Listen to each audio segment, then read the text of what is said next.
not by accident or predetermined time due to the physicality and dimension of the energy of the body of the man. How many of you will take that trip?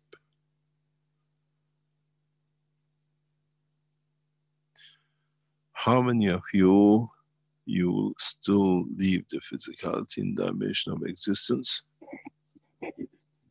and not necessarily as we call it in coma, but in physical dimension, move to a new level of understanding that you can control your own destiny of your soul with the wisdom, with openness of mind, that I am not the controller, but I am the observer.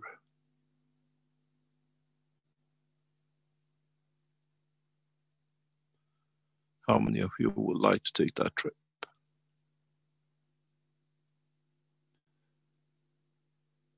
How many of you wish and have done everything from God knows drugs to different mixtures to alcohol to everything else to try to reach the point of separation of the soul that has got nothing to do with physicality, but you don't want to call it a committing suicide? Separation that I have, I can see, and everything else you talk about.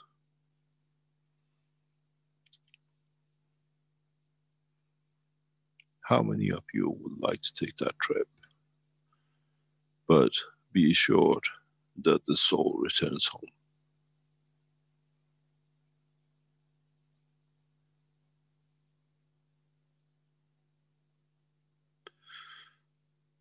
As I said many times, the teaching is not anymore about building a reactor or a power point of something to be shown. Is to feel the essence, the existence of the soul of the man.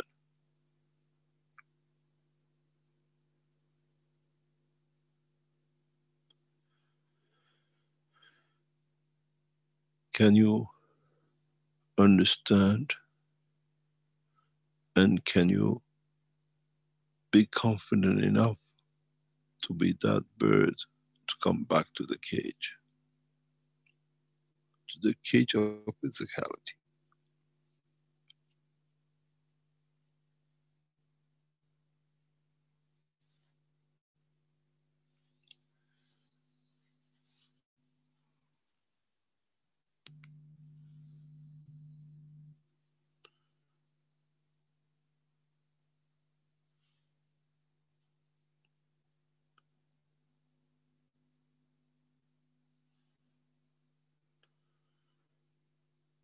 How many of us have ever contemplated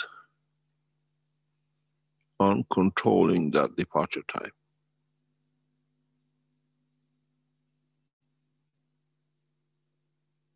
How many of us ever knew that we have that power to do so? In a way, running the affairs of the soul of the man through the operation of the soul of the physicality of the man. Reversal of play, where you consciously release the soul through the consciousness of physicality and try to understand the consciousness of the soul itself and allow it, let it play, the way the soul of the man allows the physicality of the man to play. Then would you enforce to the dimension of the physicality that you can see with the eye of the man through the physicality of the man, or through the eye of the soul of the man, that it imprints itself on the memory bank of the brain of the man, that you can translate it into dimension of understanding of the physicality, what we call a dream.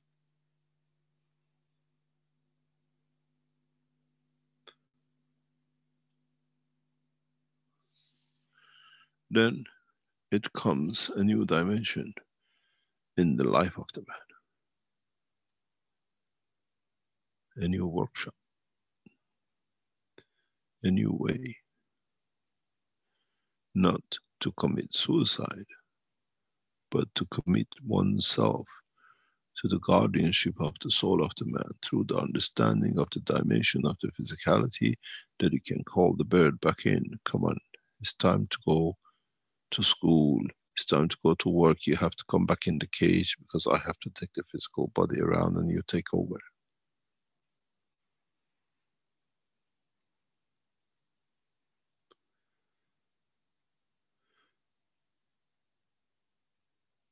Many of you are scared of this topic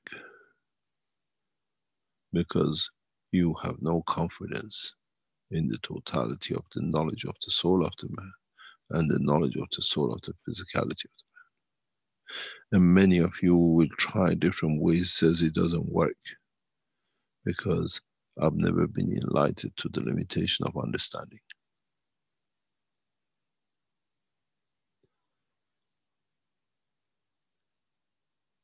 As I said in some teachings before, why and how we allow the soul of the man in the part of the what we call in the strength of what we call sleep time, to have the freedom of taking the foot of fancy and travel to different dimensions and directions.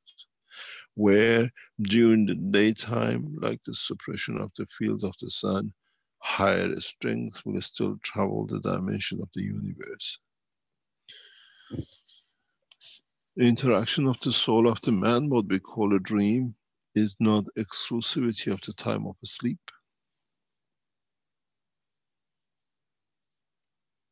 It's continuous.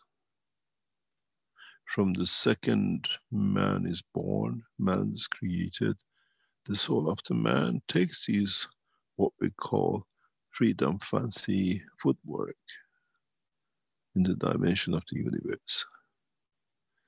But still continuously is in touch, is part of, but at different strength to all of us. And in some cases, now that we have the technology to see, can dissolve and evolve the body of the man physical dimension into no matter state for a split of a second and then return it back to it.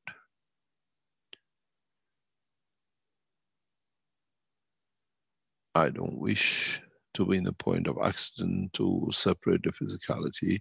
The soul is aware of it, transfers the totality of the energy of the man into a different dimension, and then it returns it back to its physicality, and then you carry on as nothing happened. This soul has the power of transmutation of it, to transmutate it into energy and return it back to its physicality. If you have been clever and you've been around the internet, now that we have cameras that can record this, we see many of these. People walk out of accidents that is impossible. Things happen and go through them. Are these aliens? Or in fact, is the dimension of the soul elevating the energy of it to transferring the whole body of the man from dimension of physicality into energy, and then return it back because it's not ready to go, it's not the time, it's just something happened. I have the energy, I know the knowledge, I have the access to it, I transfer it into fields, and when the car passed, I return it back out of nowhere. The person gets up and walks. I mean, have you seen these aliens? Have you understood, you never understood the work of the function of your own physicality? And then it comes to it. If our soul can do such a thing in a split of a second, when it's needed to survive, to keep the dimension of physicality, why can't we do it? Which part of the show have we missed? What have we missed in the dimension of creation?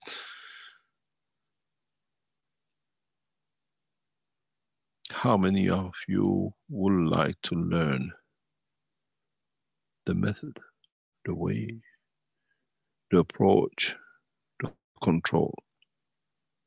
Many of you go to South America and take all sorts of things to go in the dimension of Balabu, and some of you take drugs to go that way.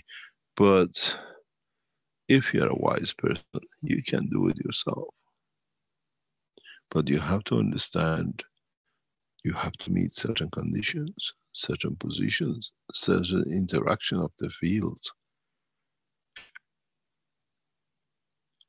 You have to give certain guarantees for that transition.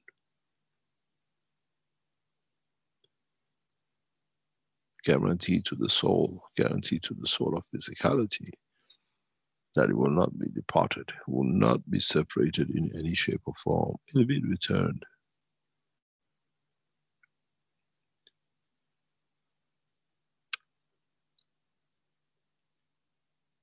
If you go back to some of the teachings, I have explained how in the rhythm of breathing, when we go to sleep, by change of the flow of the fields of the blood of the man, we release the cage, we weaken the cage, we allow the bird to go for flight of fancy.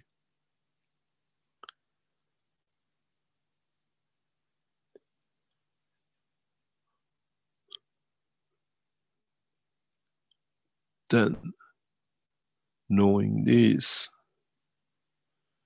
how would you be able to let that happen, to free your soul without wanting to have the full soul of physicality to be with it, to know what it's doing, and let it come back?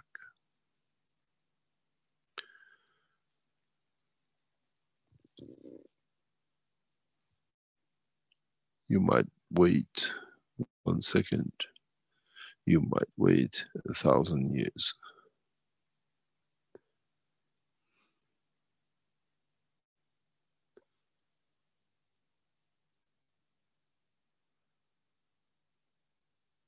Which one of you, which one of the physicality of you is you, we do not know.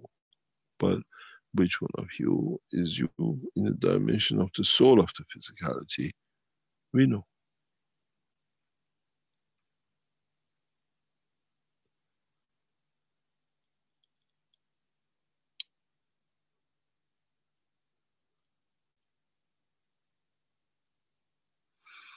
In one of the teachings very recently, I explained how, what's the reason of the nose in the face of the man.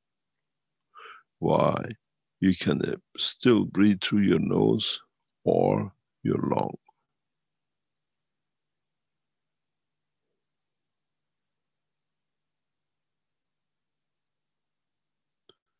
If we do this every 24 hours, we reduce our breathing rate.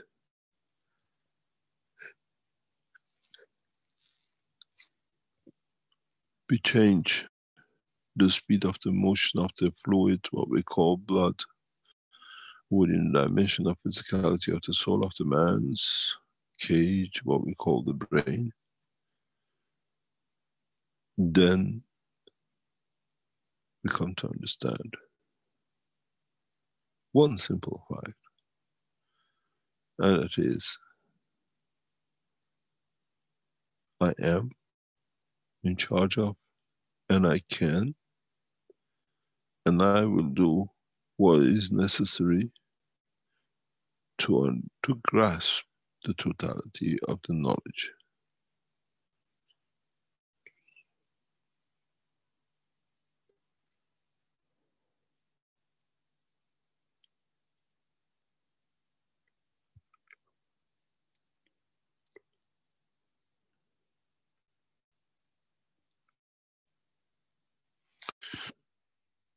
Where did the man go that he lost the track of time? Where did the man go that he lost the track of life?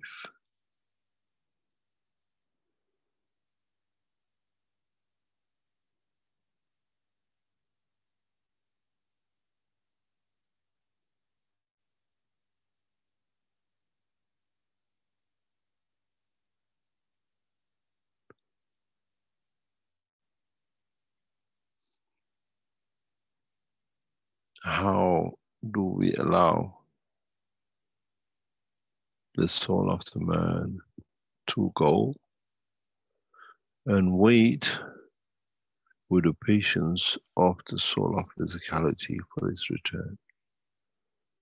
And what would bring back that we see in our physical dimension of understanding what is being, what he did, and he was trying to call but we never heard.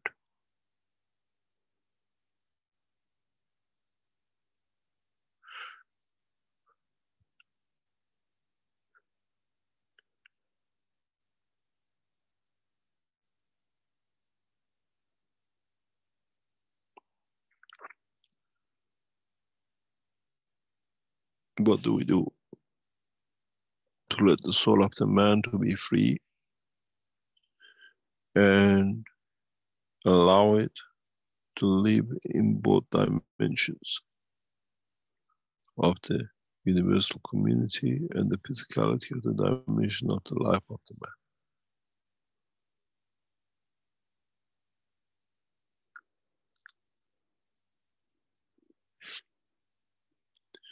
Would it be a guard or a guide, or would it be a harassment for the dimension of physicality to call upon it to travel more, join me, be with me? I want to show you everything that you can see in the dimension of the soul. Things are different, places look different than what you see in fish and chips or McDonald's.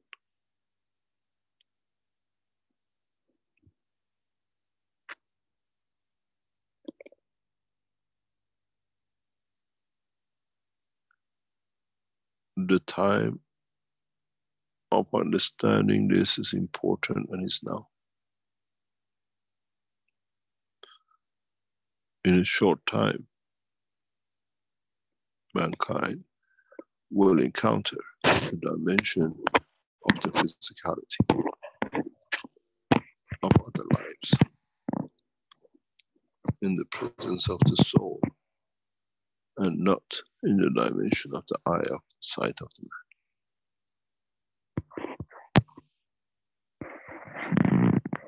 man. Then, how many of you would like to try to let, in a physical dimension, you taste the freedom of your soul in the universal community, and then once you taste it, would you like to still live in this dimension of physicality? And what would bring you back? What is a bait to keep you from letting go of the physicality? Or once you leave the dimension of physicality on this position of the present soul, and your body creates another dimension of physicality according to the strength of where he or she could be, will read the same through the same system, and then suffer with all.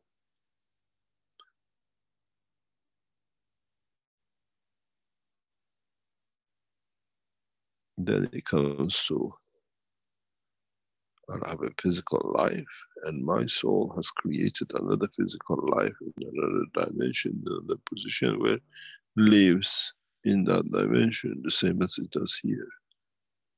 Which one is real?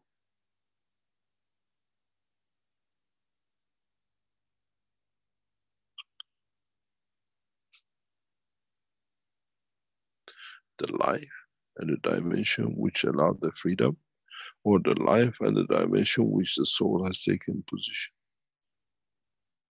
and manifests itself in that dimension in the shape it likes?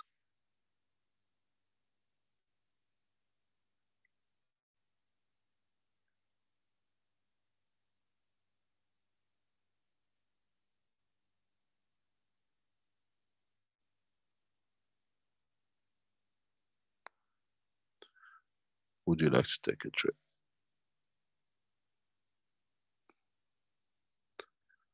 would you like to take that journey?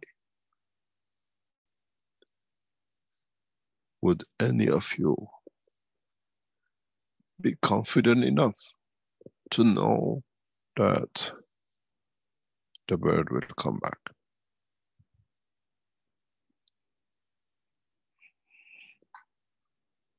But you got to understand that you have to come back. There is no choice. You made a commitment to the soul of the man, to the dimension of his physicality.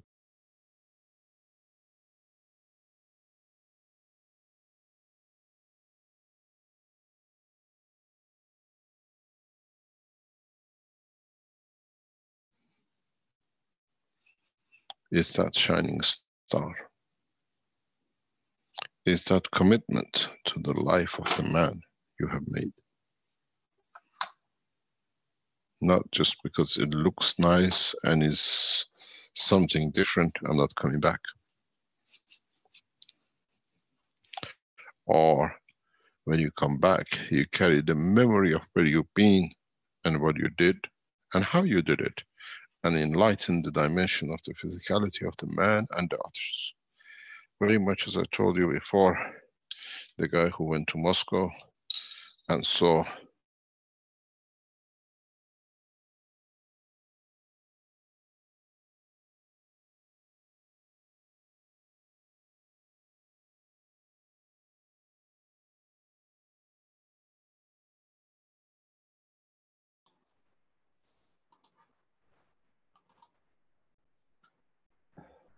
Hello, Mr. Keshe. I think we lost your audio. Yes. Right after Moscow.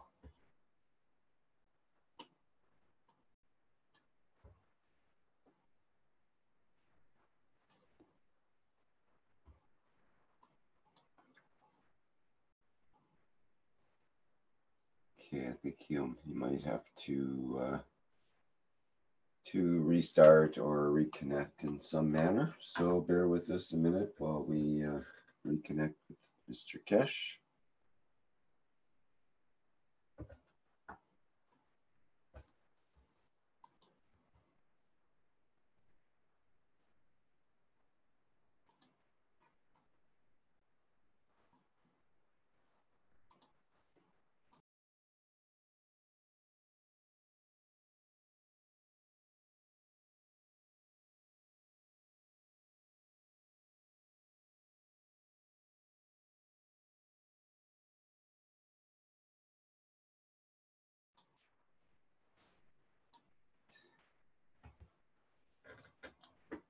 Again, just to let people know, we're waiting for Mr. Keshe to reconnect here.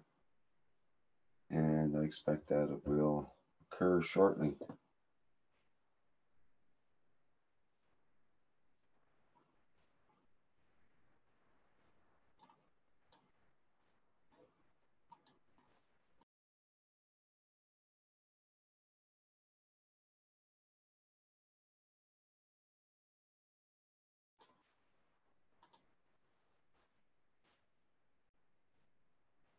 This is the point where we encourage Flint to sing. I hear he has a great voice. Yeah, but I'll pass. One of these times, maybe.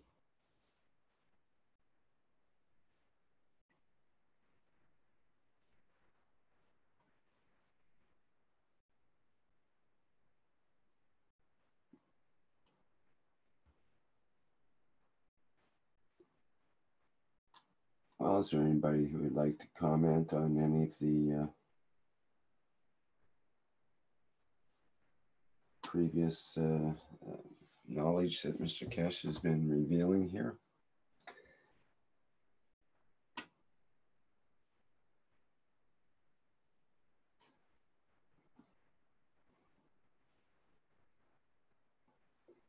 Well, as Doug says, time to contemplate.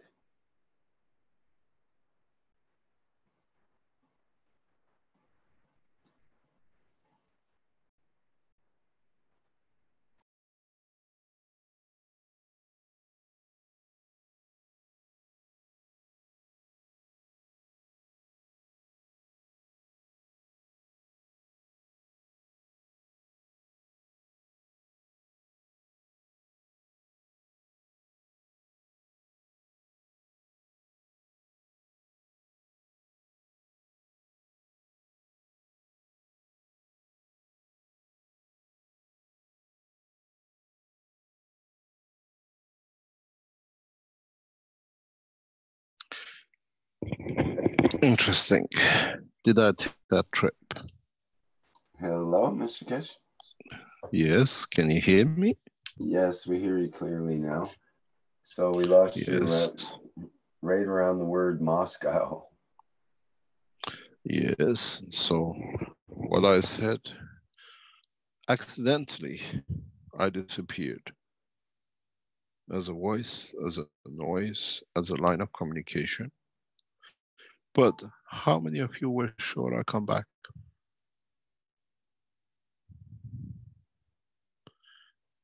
How many of you were confident that he'll come back? Be here.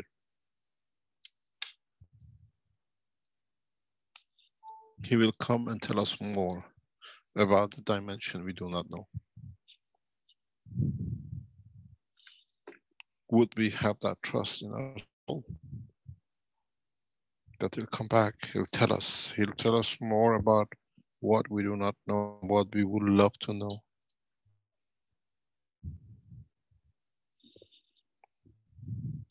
Would or was my absence for minutes a test for you to gain confidence in your own dimension?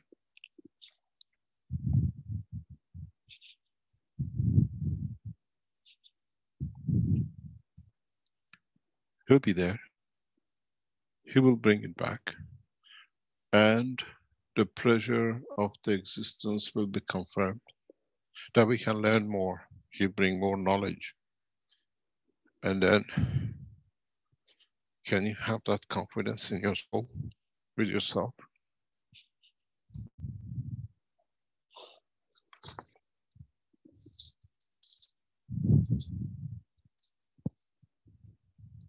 If you can trust another man, another soul, why can't you have trust in your own soul, in your own dimension, your own strength?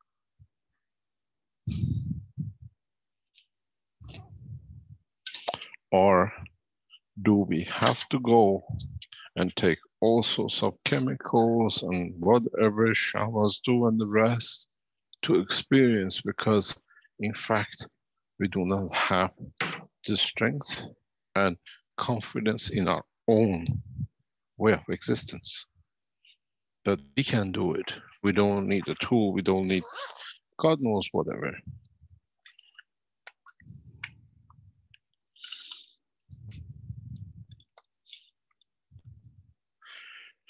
I think the time has come, many of us, to test it of our own strength, and then teach it, and then convey the message. And then in teaching it, we open a new door. When we open a new understanding, we open a new dimension, not for the others, but for ourselves. In English language, they call it confidence building exercise. How confident are we that we can make this exercise? How confident are we that we can be part of this exercise? And the most strangest thing is how confident are we of the strength of our own trust in ourselves.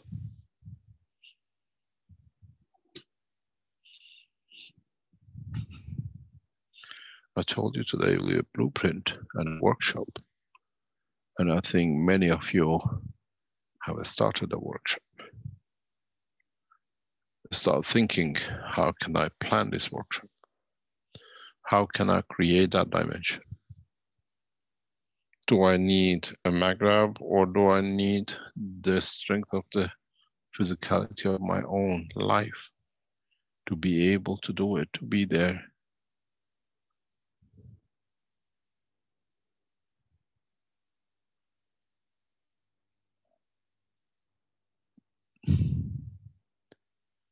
In reality, how confident are we of our own trip? But there was one point, and that is, what are we afraid of? We took that trip 12 hours ago when we were asleep.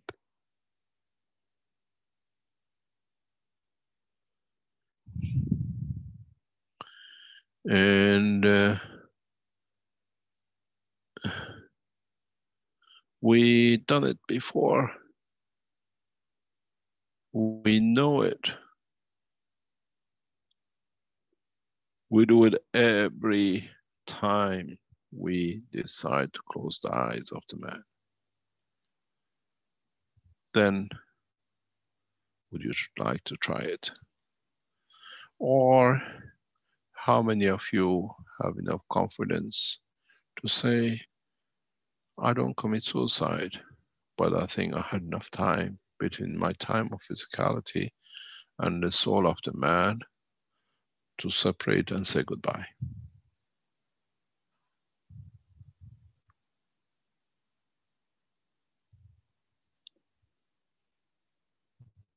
What we call total separation.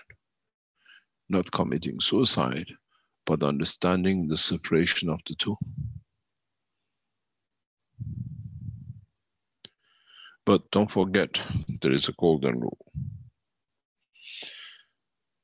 In the process of life,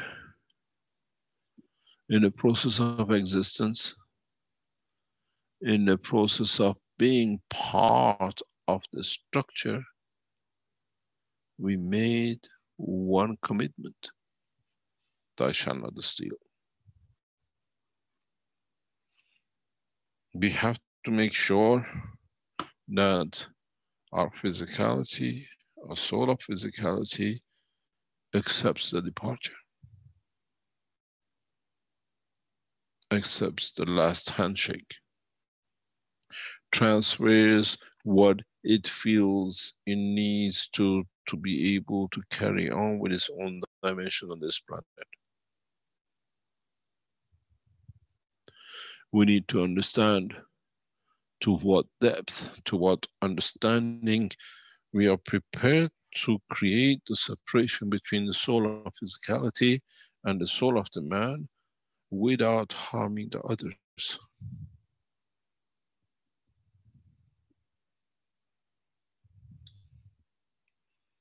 Without interfering with the life of the others.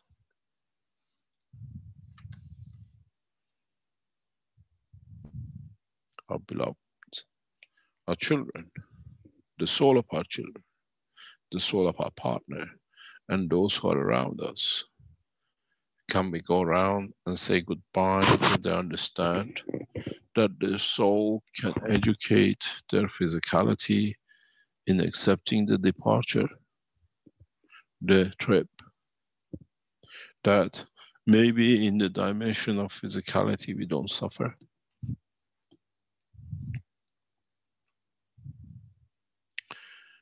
Do we need more understanding of totality?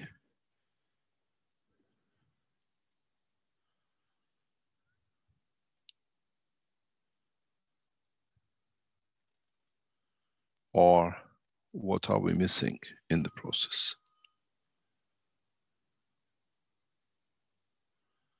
Maybe in the dimension of the life of the man, we have created different words for the fear of separation, and each one has its own dimension.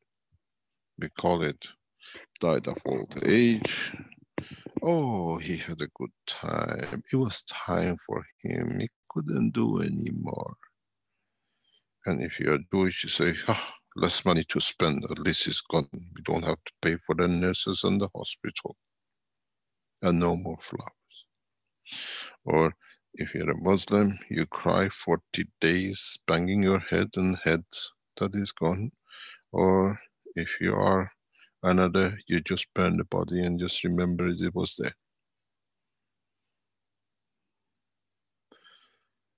Or do we go through the process of understanding the totality of essence of the separation.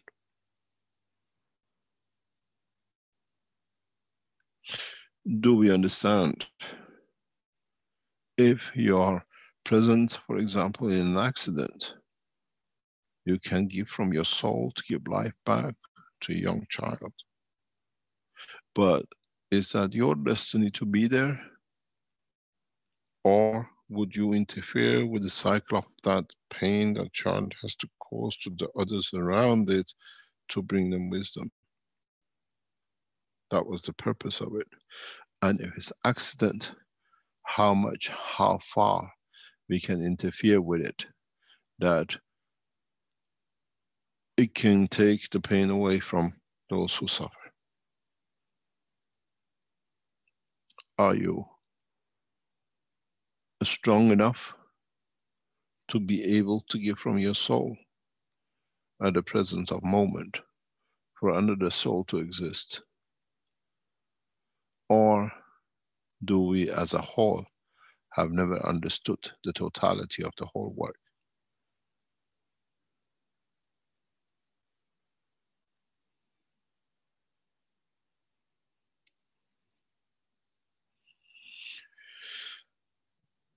As I said, the workshop of today is not making coils and cores. It's not making answers. It's making trust in understanding the process of the creation.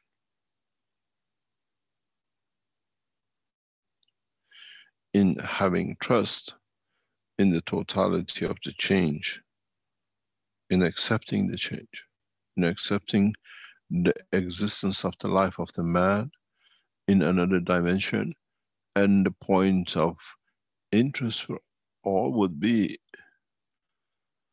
how would it feel? Would my physical life miss my soul, which has left me behind? Maybe for a day, maybe for an hour, maybe for some times, and I wait for it to come back. But would I become in a state of coma and lie down till it comes back? Or do I carry on living in the dimension of physicality till it comes back?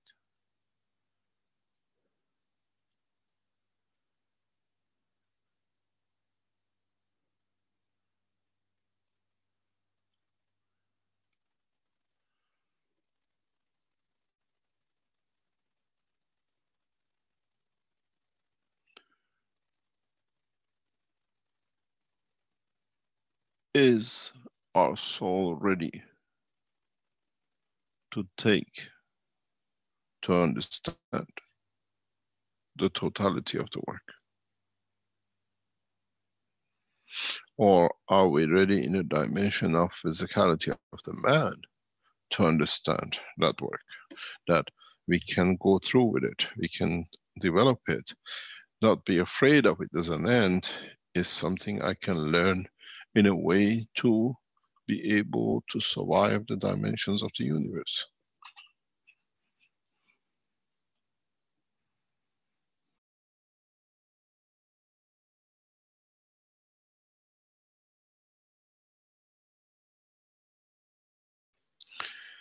We call it a pre-run for the eventuality, or we find a way by doing this pre-run to live longer life in non-dimensional physicality. I've separated it. The body is there. I go around the universe. It can be there. So it's taking the energy from its environment. He's happy. And I'm going sightseeing around the universe. But he knows I'm coming back.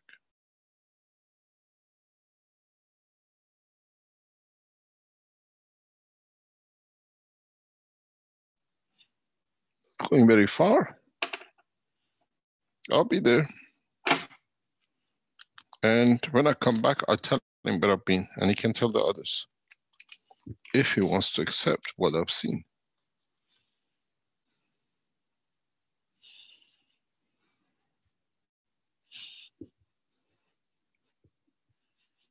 In the process of life, mankind has to face the fact.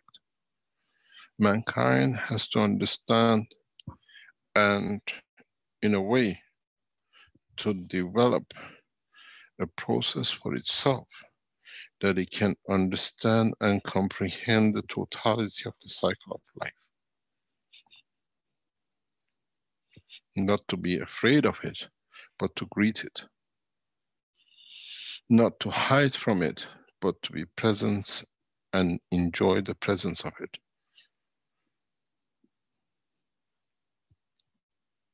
Do I need to go to the threshold of what I call pain to understand the process of creation? Or do I go through the process of joy to understand the same process?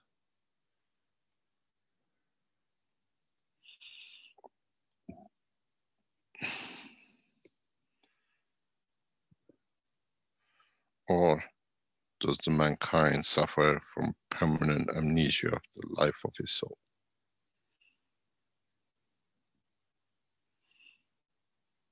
Till the point comes that it has to say goodbye. It's the old song, Goodbye Loneliness.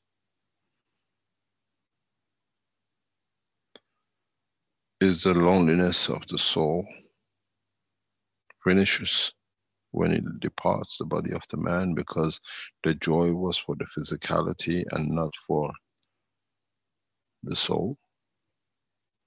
Or does the soul go to the party when we go to the party just because we carry the cage?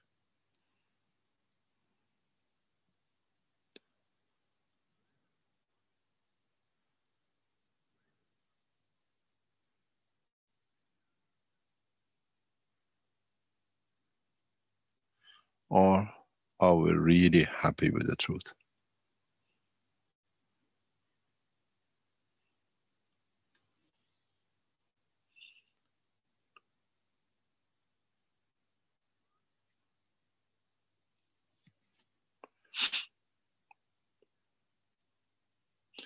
Then the question comes.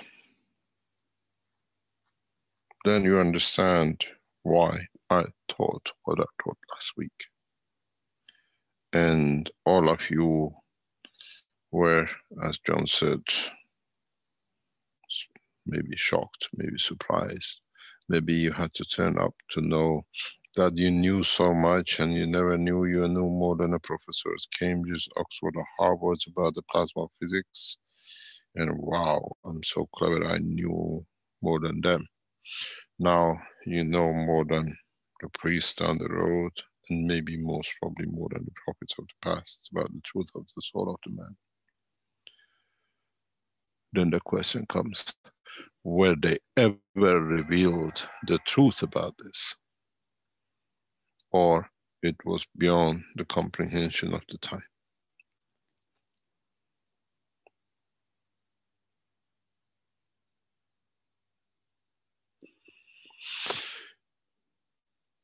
How many of you have ever thought, I know many of you would like to do, I've seen John making all sorts of reactors, the soul, the liquid of the soul of the man, with my blood in it and everything else. And I'm sure John is not the only one and the only one.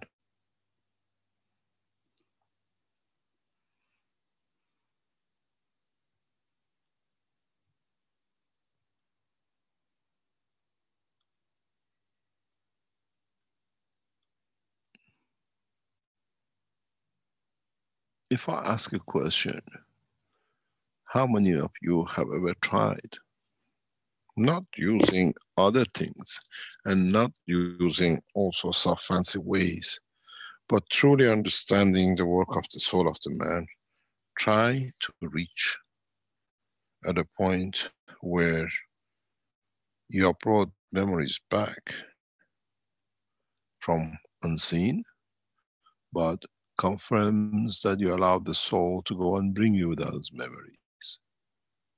That's the only time, only way you ever know you have ever let the soul go. You do it in the sleep.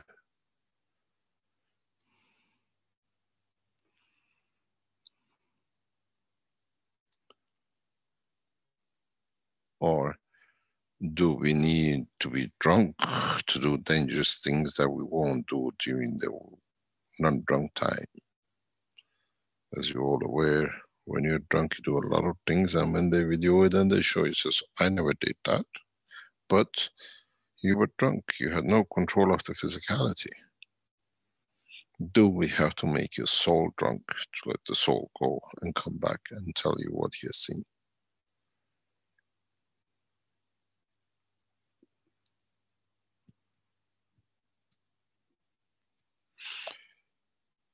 Today's knowledge seekers has a purpose and a reason.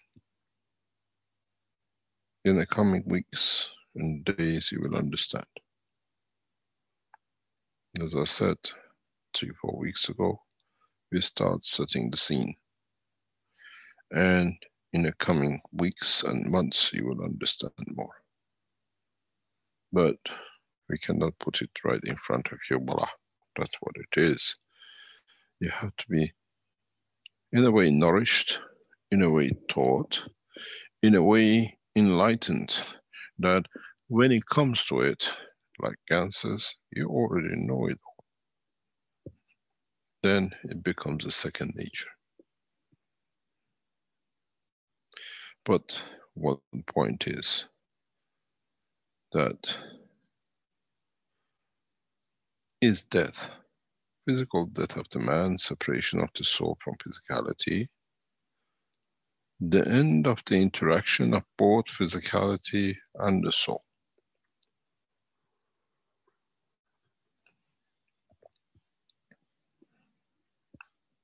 What does that mean? As John said, if I pick the skull and create a man, would I bring the soul of the man in? And then when you bring the soul of the man in the dimension of physicality, and the guy died 1,000 years ago, he knows swords, horses, donkeys, and whatever. Now this soul has to deal with jumbo jet, Mercedes, and everything else. Would you like to put that soul into that condition?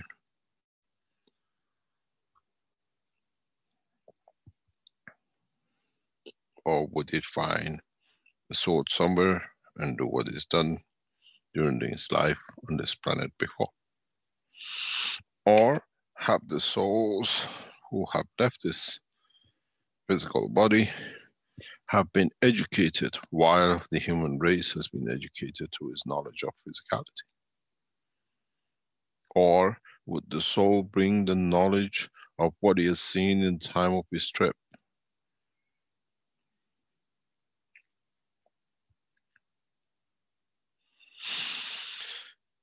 We are getting to the point of knowledge that we can physically show these things.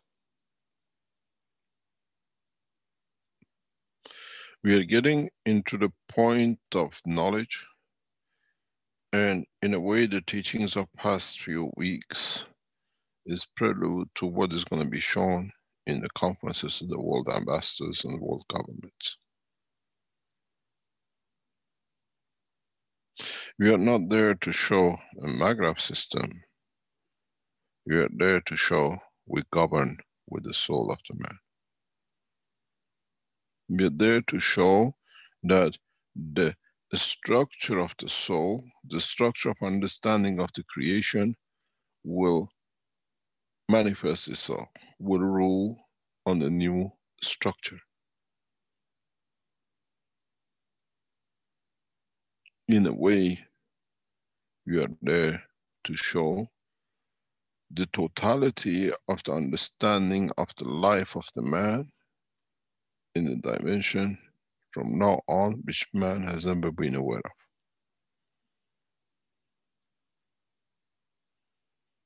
The new systems are not for energy.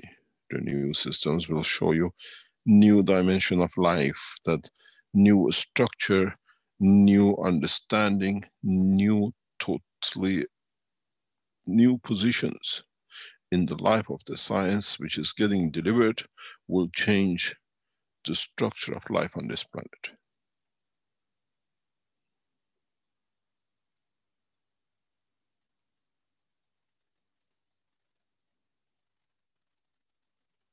then energy, food, and the rest becomes irrelevant, even though you need to have to be to confirm existence.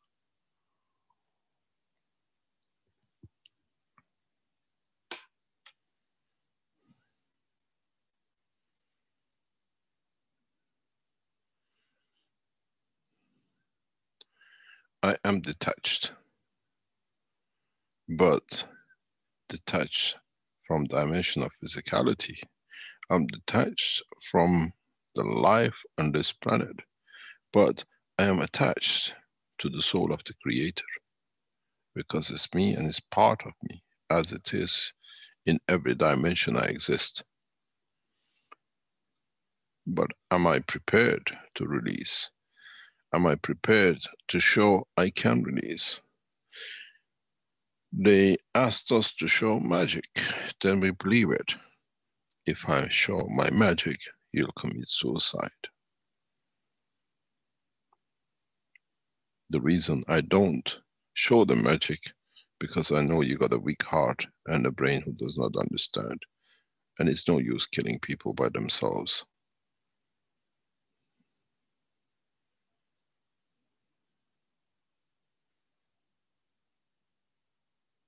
What we can show to convince who we are will blind a man from the dimension of physicality. But still, we hustle and battle and set up companies and everything else because this is what you're happy with. Let's do it. Keep the children running.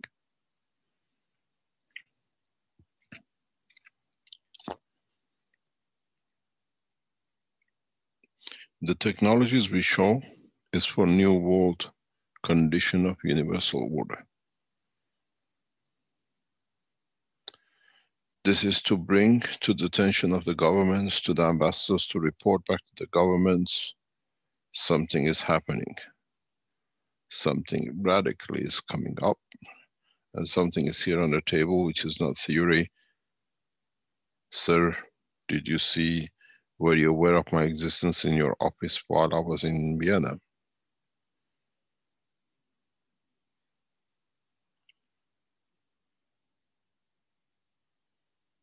This is the change.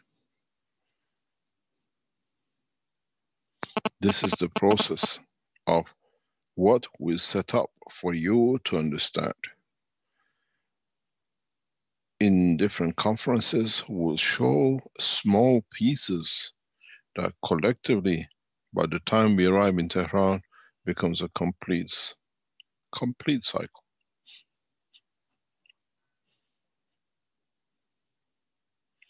The question is, would we show you flying objects of the physicality in Tehran, or shall we show you the physicality flight of the soul of the man?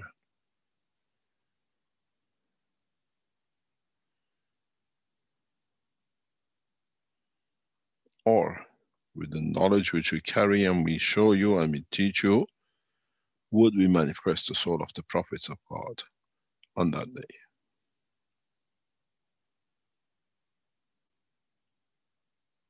I always promise you, I'll let you see the soul of Christ.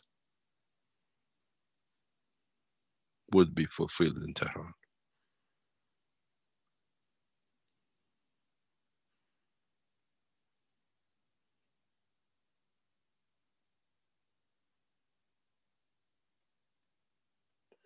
And do I need to go through this process in the time to come?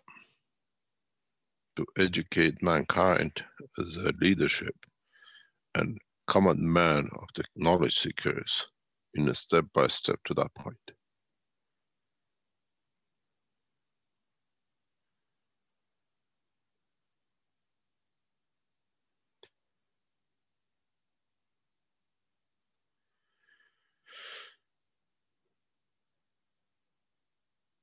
We are here to complete the cycle. And it's no use leaving man with more physical dimension of ganses and the rest, as these were the tools to create a condition of trust. That Gans is the soul of the man, and not in the bottle that the man holds. Once you see it, you understand it. You have to understand it carries the same essence in the center of your own existence.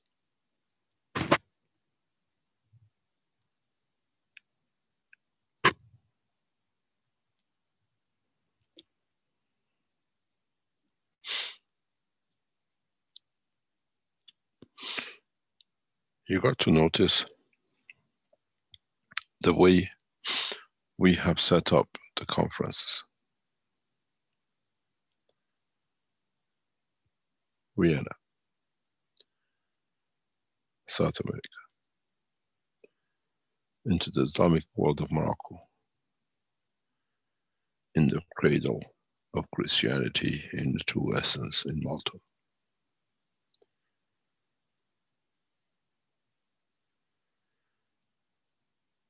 And then, why is the purpose, why we set up this way?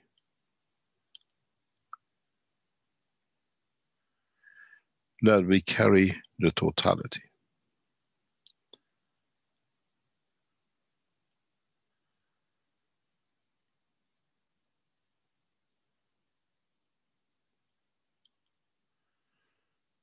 Is mankind ready for the kindness of his Creator? And then what will happen?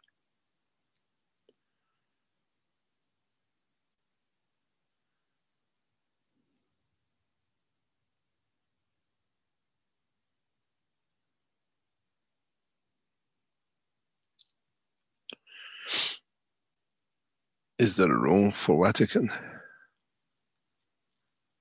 when the Christ is present in person? Or do they deny its existence?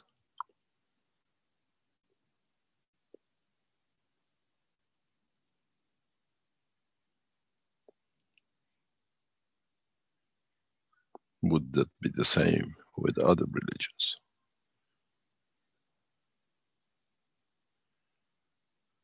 Unless you have a photograph and you can compare it.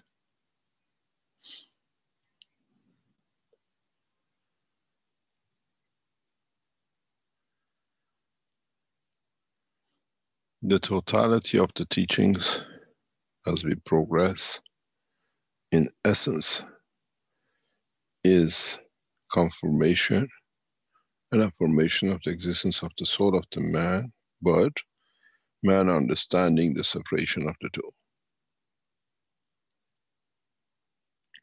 He can feel the essence of the soul, but does not need the physical dimension of the observation of the physicality for to confirm the trip, the existence, the emotion of the soul of the man.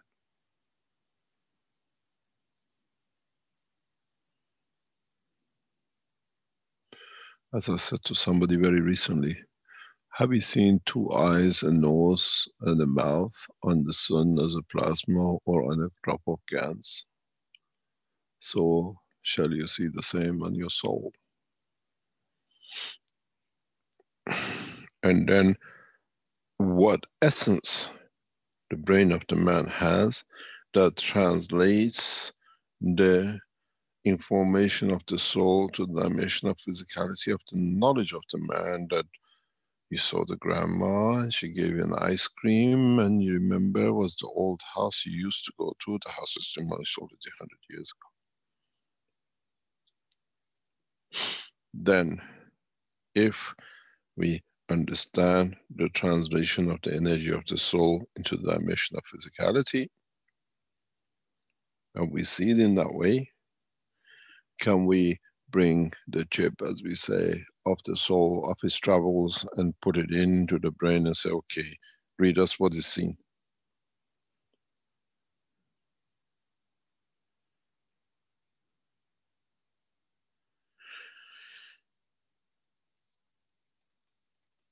In the coming time, we will show you the creation of the soul.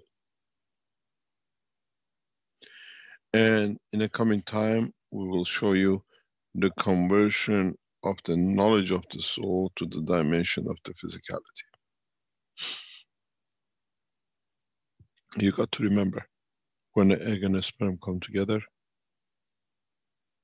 they create a common ground, the first seed of the soul. And that common ground shares and creates all what is the same between the two. We need two eyes, two legs. This one is the same, and the other one is the same, so this part becomes the leg. And then, who's going to have the share of the skin? But this does not fit this way. If you put this blue eye with the whiter skin of the grandmother and blue eyes of the grandfather, he looks good enough to get enough attention to develop us more because people look at it more. So now it comes the calculation of the soul in how to paint, decorate, and physically make this statue of the man. Then, would we do that with the knowledge we gain from the soul when he comes back? And to be able to translate the knowledge in the dimension of physicality.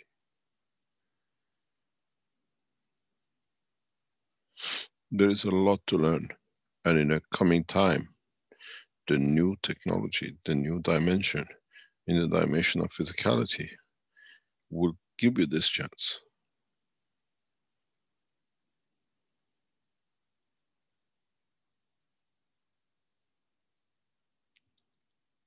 This is where the true change and separation of the new knowledge of the creation comes, separating from the past and the present and the future.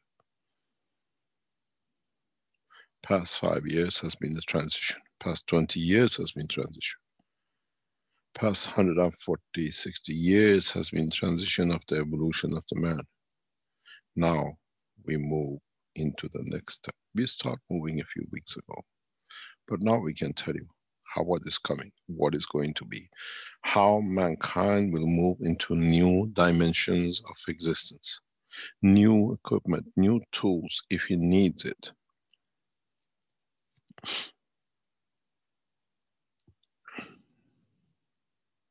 In the coming months, you will see evolution in the world of science. In the coming months, you will see total change in whole structure of the every equipment you use around you. Because now we start releasing the new technology to those in the world of industry that it can continuously, the purpose is to elevate the soul and confidence in the physicality soul of the man, to let the man be detached.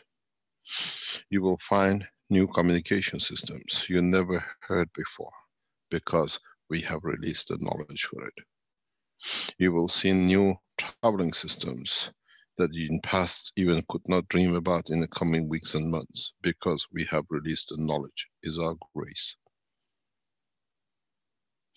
Mankind will go through a full cycle of the knowledge, new understanding, partially the knowledge you had, but you never knew how to use it, was given to, but you didn't know how to utilize it. We teach you the new system for travel. We teach you the new system to travel in the dimension of the soul of the man. New energy systems, completely unknown. We have started transfer of the technology to most major corporations around the world. We come with full force with the new technology. Unknown.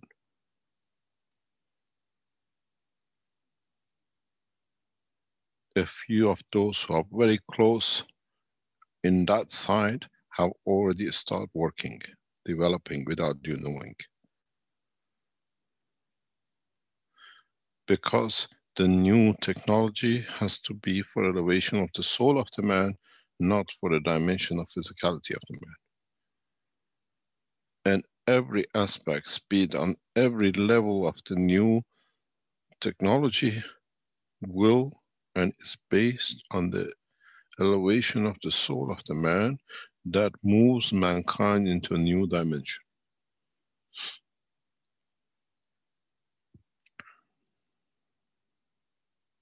You receive energy from the field forces of the universe, from the soul of the creator in a dimension of the existence.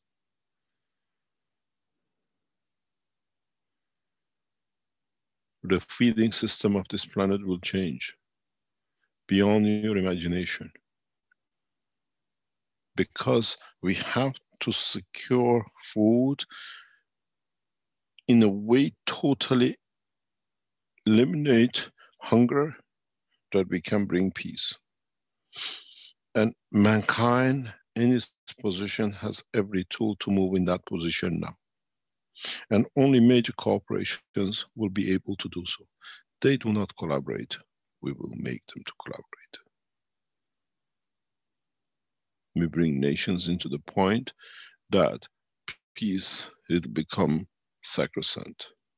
That every nation work harder to create how more peaceful it is, not how much more weapons he has.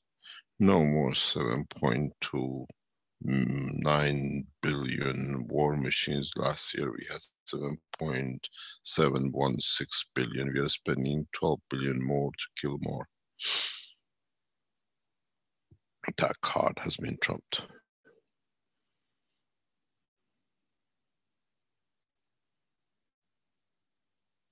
The new technology we release will revolutionize the whole of humanity.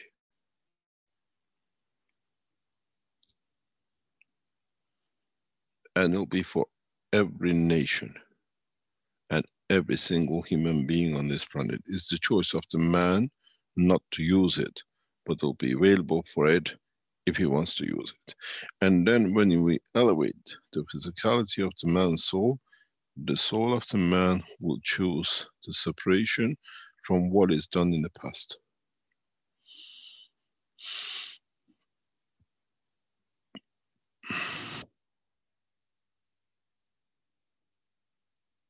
One of your biggest concerns is the pollution of the atmosphere, which damages, in a way, it reduces the elevation of the soul of the man with all whatever it has created. In a short time coming, you will see no cars with fuel on this planet in less than a handful of years. We have released technology.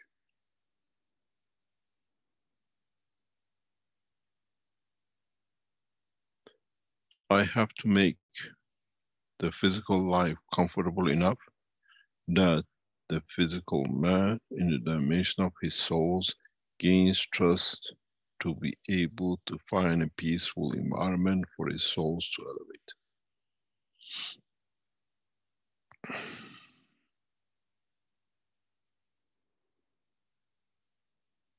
And that's why we are here. We're not here to give you physicality, God knows, paragraph system and the rest. We needed time to do a lot of things and a lot of things to be in the right position. Now we move on to the real purpose of the Keshe Foundation worldwide.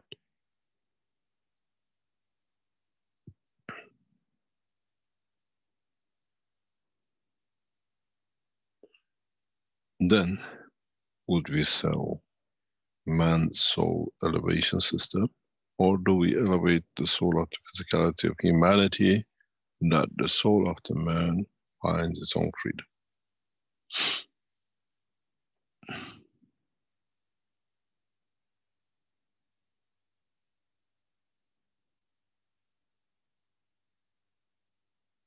I was waiting for this today, and today has completed the cycle I was waiting for, and as it was promised, it will complete.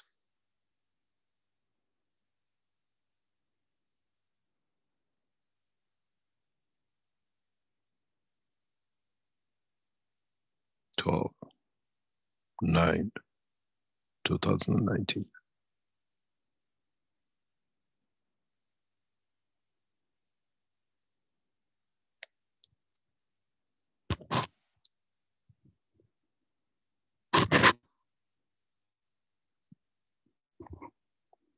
As of today, we have started releasing the most advanced technologies man ever known, has never known, into the cycle of change which we planned for.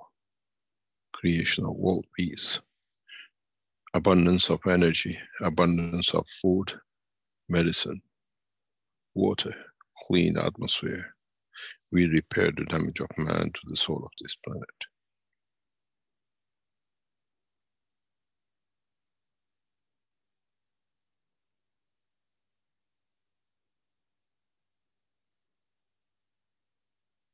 Then we create the condition for man to be peaceful enough to understand the level of the soul of the physicality is in the same dimension and direction of the soul of the man. Then detachment becomes part of it, or becomes ingredient of it, that it makes man ready for the universal community.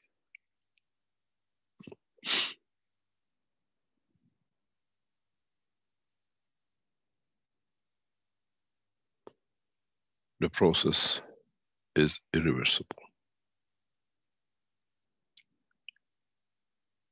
In a very short time, what has been the menace to mankind, polluting and everlasting increasing, will diminish, will not be there anymore, because we have started transferring the technologies which brings us the energy of the universe in the hand of the need, the physical need of the man to satisfy his need.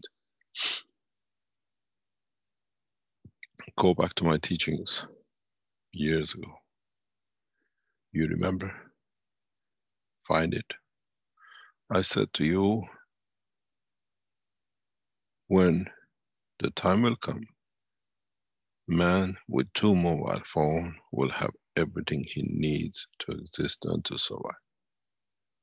That day has come. Not only for the satisfying the need of the physicality, but for elevation of the soul of the man.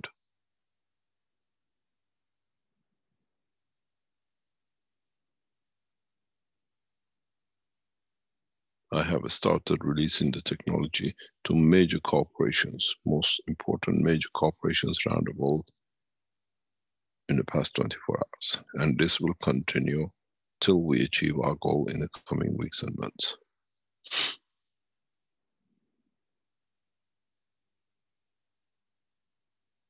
Any government, any nation obstructs will be handled severely by their own structure of the work to themselves, not by us.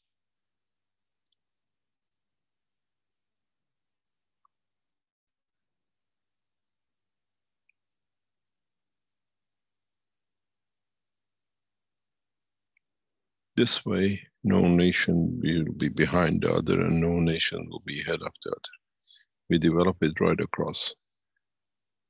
We still have to do everything else that everybody else does, because what are you going to do? Sit on the street and wait for the sun to come and go to bed and become like the birds? Or you still just go around and collect food because you'll be fed as you want?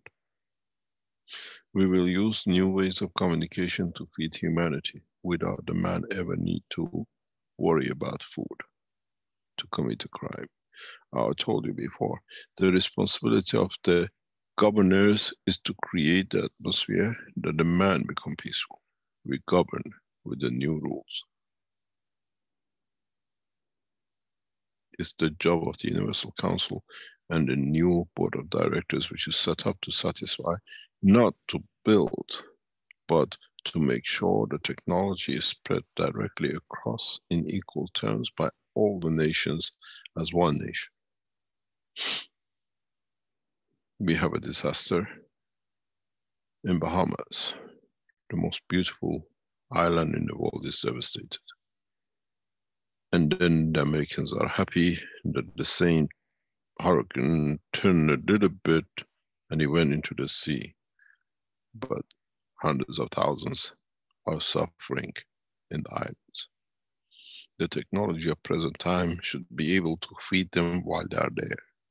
Not to look for food, not to look for medicine, but to create, in the process of the knowledge and technology we have already, we don't need to do much. But with delivering the right way with the new science, we can feed everyone in that island.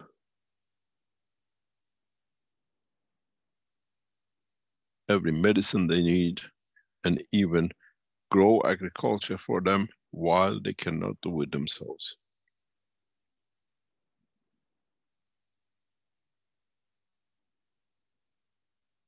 You got to understand why this is possible. How the same way we can elevate the soul of the man in the same process, using the same technology.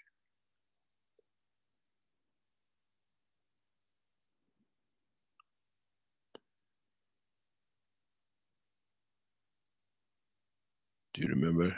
They said when he comes, he'll change everything. He has come and everything starts changing as of today.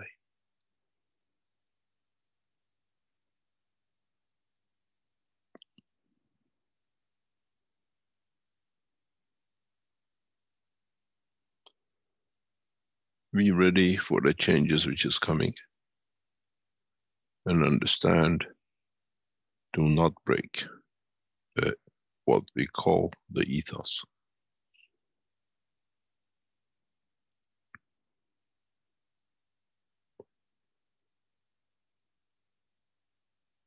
It's very simple.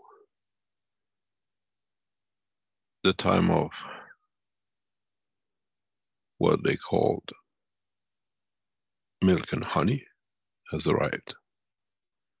But remember one thing, don't drown yourself in it.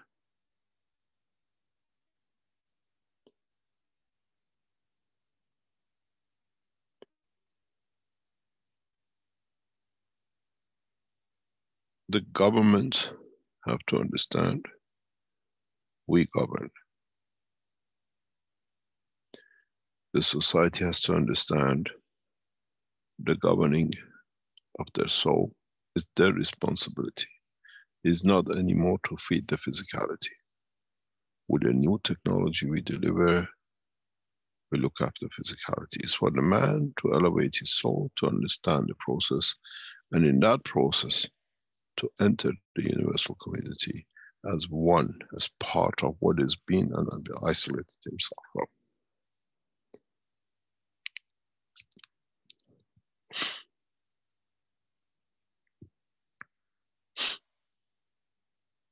Time of milk and honey comes when everything else is done.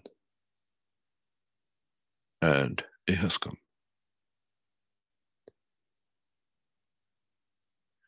We have decided. We deliver.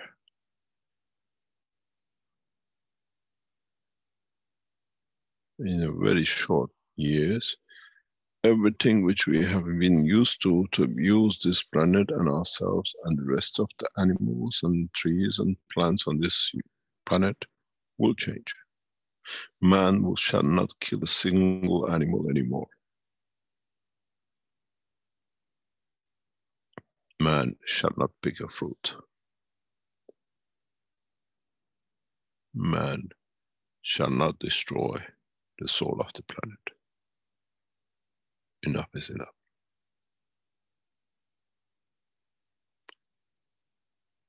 The same shall be for the animals.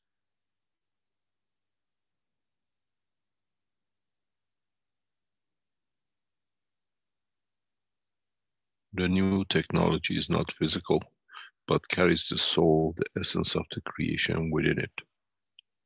And it's the only way it'll work.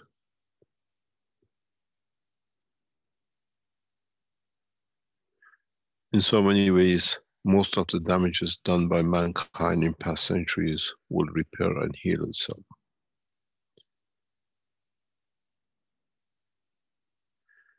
It's just the matter of very short few years as the technology gets transferred through and physically transferred to humanity.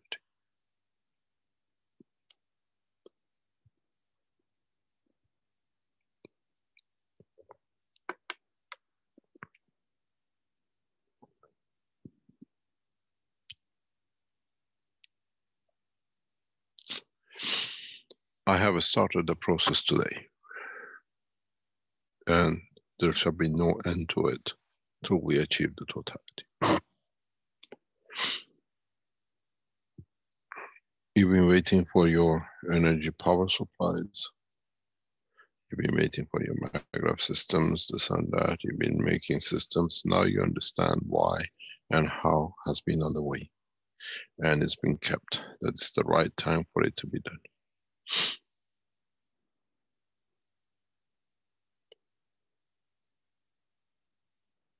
The time has come to complete the cycle. And in that process, as I said to those who understood in our meetings, no one needs to import nothing from nowhere.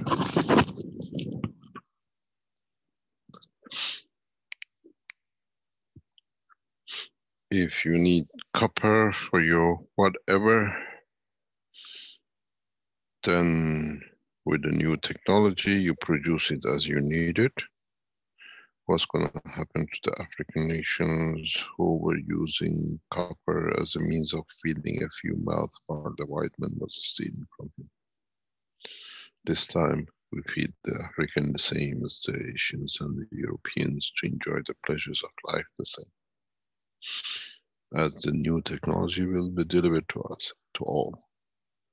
Comfort of food, energy, health, and everything else. And then I see how many of the Europeans become as lazy as the Africans, because all they need to do is just walk up a tree and get a plant and get a fruit, and that's it for the day. Why should I worry about the rest? Now, every man will have that. The only job will be, I want to do something. I'm fed of sitting at home. I want to help someone build something, do something that is progressively positive. Delivering national food security as one nation is my job, and I'll deliver. I have started it today.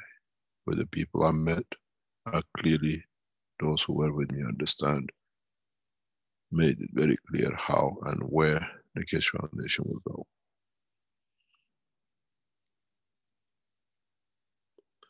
It's the same with your transportation. It's the same with every other aspect.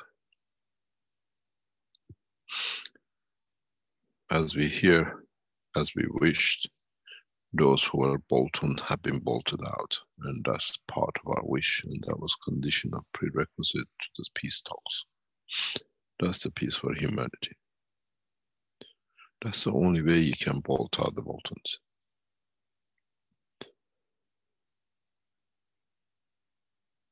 In so many ways, the whole humanity is getting ready for peace. As I said, we saw the last war.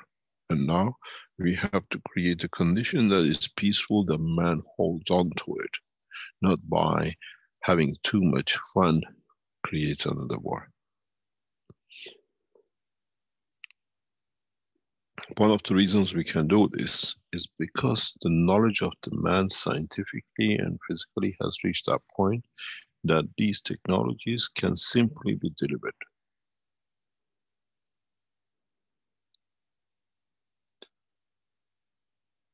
And in so many ways, knowledge is the golden key, the new knowledge for mankind to enter the dimension of universal community, or what he has been told, the heaven.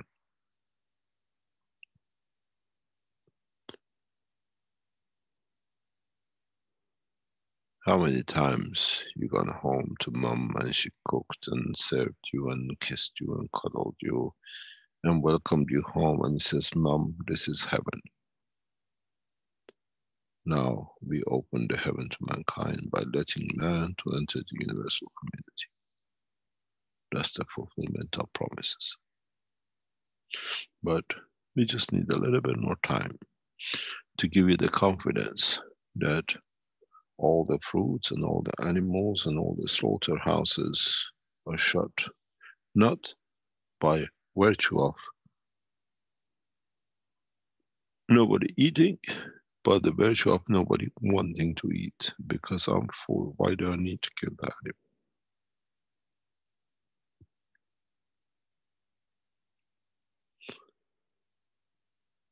Then, if you receive this dimension, you don't want to taste how does this taste and how does that taste. Would the aliens with two tails will be different than aliens with four tails? Cannot taste it. Or I don't need, I have every energy, I enjoy the beauty of his existence.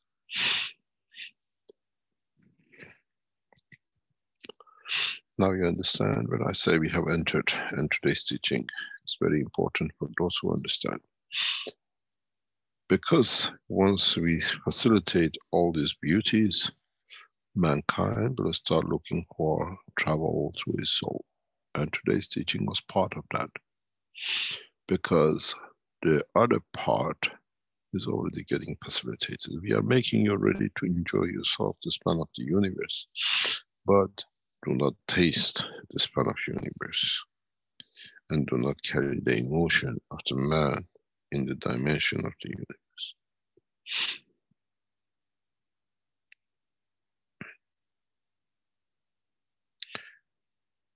We meet with those who are game changers. We meet with those who are changers of the game. And both have to work perfect in harmony that we can achieve what we want. It will be very difficult for some states to rely totally and independently on one product, very much like the nations of Saudi Arabia. These nations will suffer heavily as we move into the dimension of new technologies. They should have helped instead of destroying, and very much what we see the end of oil industry. It will be a shock in a few years' time, very handful of years. Mankind does not need to do what is done in the past 100 odd years when the first drops of oil were extracted from the depths of the Caspian Sea. We needed maybe to reach the elevation of the understanding of technological development of today to be able with it to understand the process of the elevation of the soul of man. But in essence, oil industry has come to an end as of today. Does not matter what they try, technology will never go back. It's very much when we used to burn coal and we used to burn wood in our houses everywhere. Now we have electricity and central heatings and the rest. Now we create energy in the dimension of universal condition, and there is no need in any shape or form for oil industry.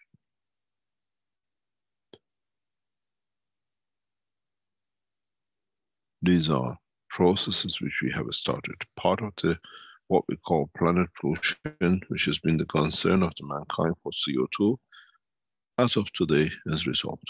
In the coming time, short coming time, you hear the leading corporations around the world will collaborate with Keshe Foundation in development of the new systems for transportation without any atmospheric damage.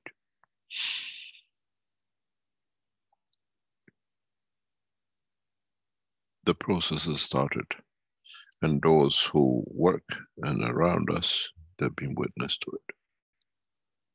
We start transferring most advanced technologies man has never known to create the condition of peace, and with it to create condition of equality amongst men, and at the same time that man does not need to kill to feed himself. That has been the essence of the biggest problem of man, being blocked and being kept away from universal community. Who are you going to eat next?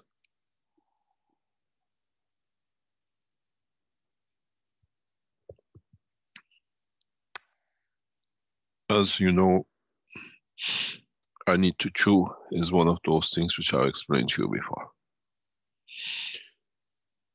The very first volunteers where what we call health processing were used, after a while, but not eating, she asked, can I have a banana? I need something to chew. I'm not hungry, but I need something to chew. That habit of chewing has to go from the essence of the existence of the man.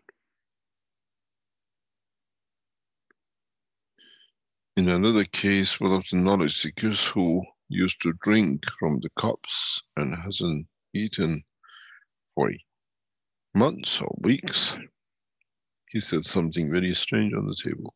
He said, you know, Mr. Keshe, I have to eat because you're sitting here and in front of you. I cannot sit and not eat.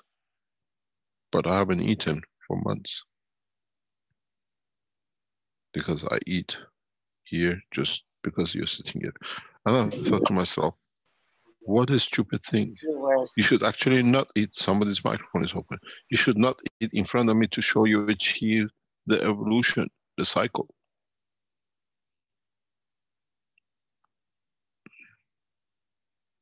So this process will start in the coming time. We will use the most advanced companies in the technology. We are not going for the Mickey Mouse companies and setting up. We target the most advanced companies in every sector and we collaborate with them. In the coming times, we'll collaborate with European Airbus.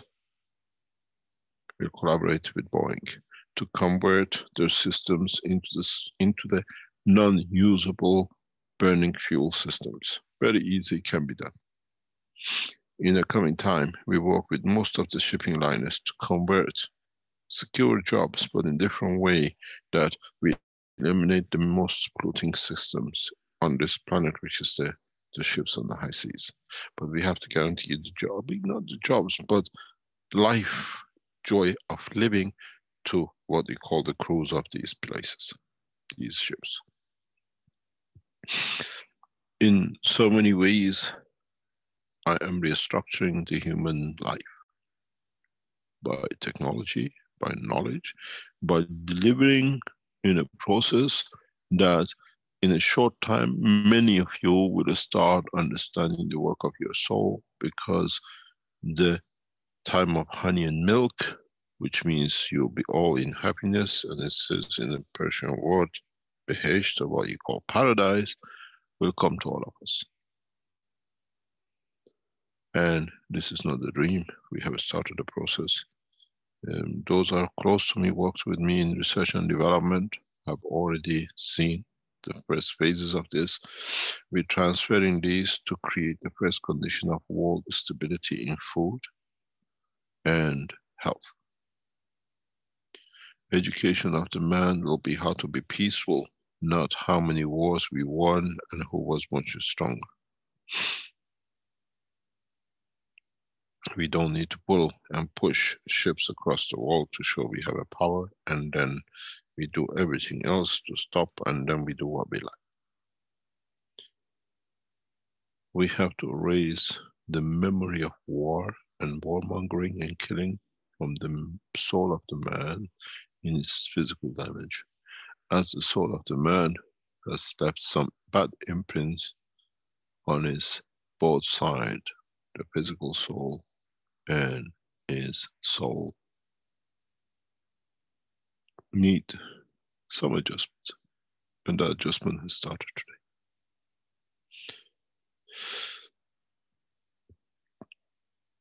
As I said, we're not fighting, we're delivering such a beautiful position that the greed of the man will bring the end result. The greed for peace, the greed for position of having everything in hand.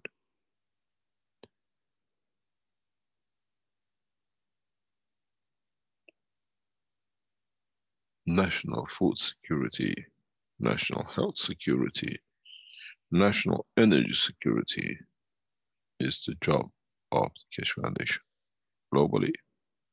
And through the new company we set up, we enforce it, we encourage it, we finance it, because it needs to be done that the humanity moves. And everything is there. It's just a little bit of twitching and we achieve it. It'll be there. You got to understand, over 10 billion handsets are floating around this planet. And there are about 7 billion of you. Some places we can share 1 or 2. So It's very easy. The technology has brought us to that point that is easy to transfer and easy to achieve.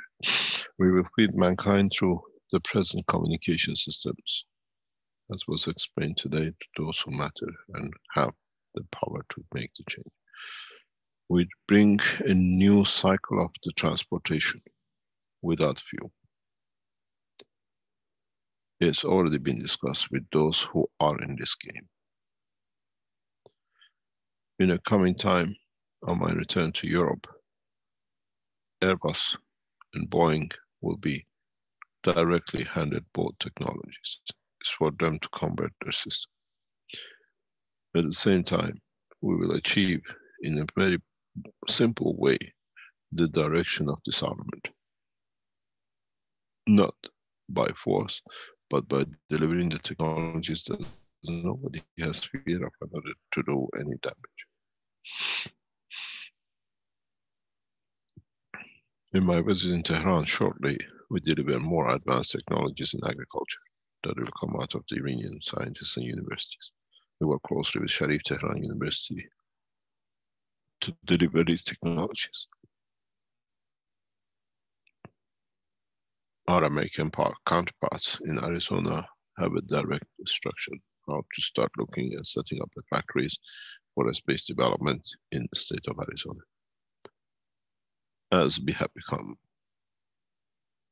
a worldwide international cooperation in the United States, we can do things in a different way, and this is the different way as of today. Spread of technology without patents, with a trust and understanding that intellectual rights are protected. A spread of the knowledge and technology to be equally spread across human race without expectation, and at the same time setting the scene for understanding the time when a man will convert every gun into a rose pot.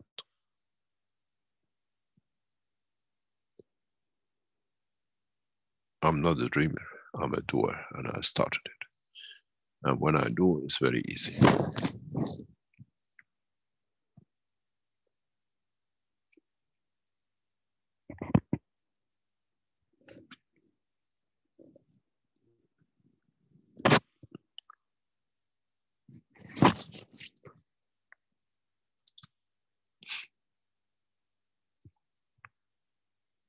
Any questions?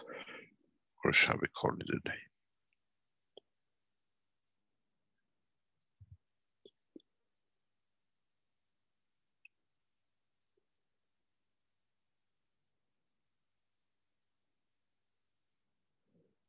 Well, thank you, Mr. Keshe.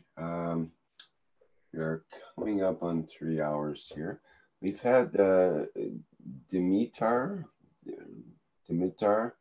who's had his hand up patiently here, I guess, for quite some time.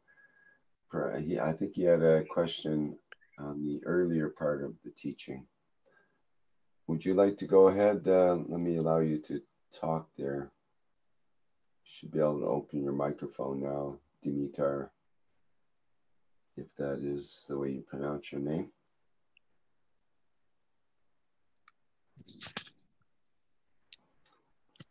Maybe he's not able to do that right now. Okay, is there anybody else who'd like to go ahead with a question?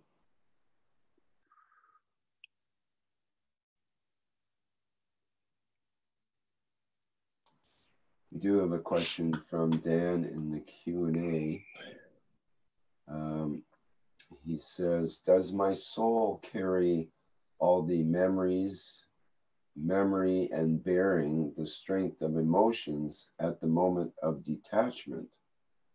The soul, emotion, and physicality interlocking the amino acid with CH3, feeding from energy transfer from the universe with the hemoglobin field.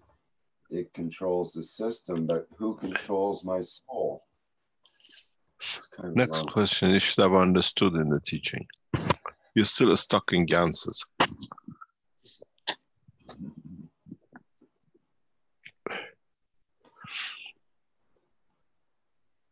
Maybe he would like to make a system and is going to mix them and say, oh, it didn't work.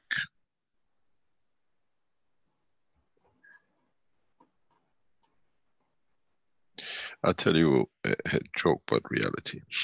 The knowledge seekers in China are doing very well. They come up with some interesting dimensions and directions.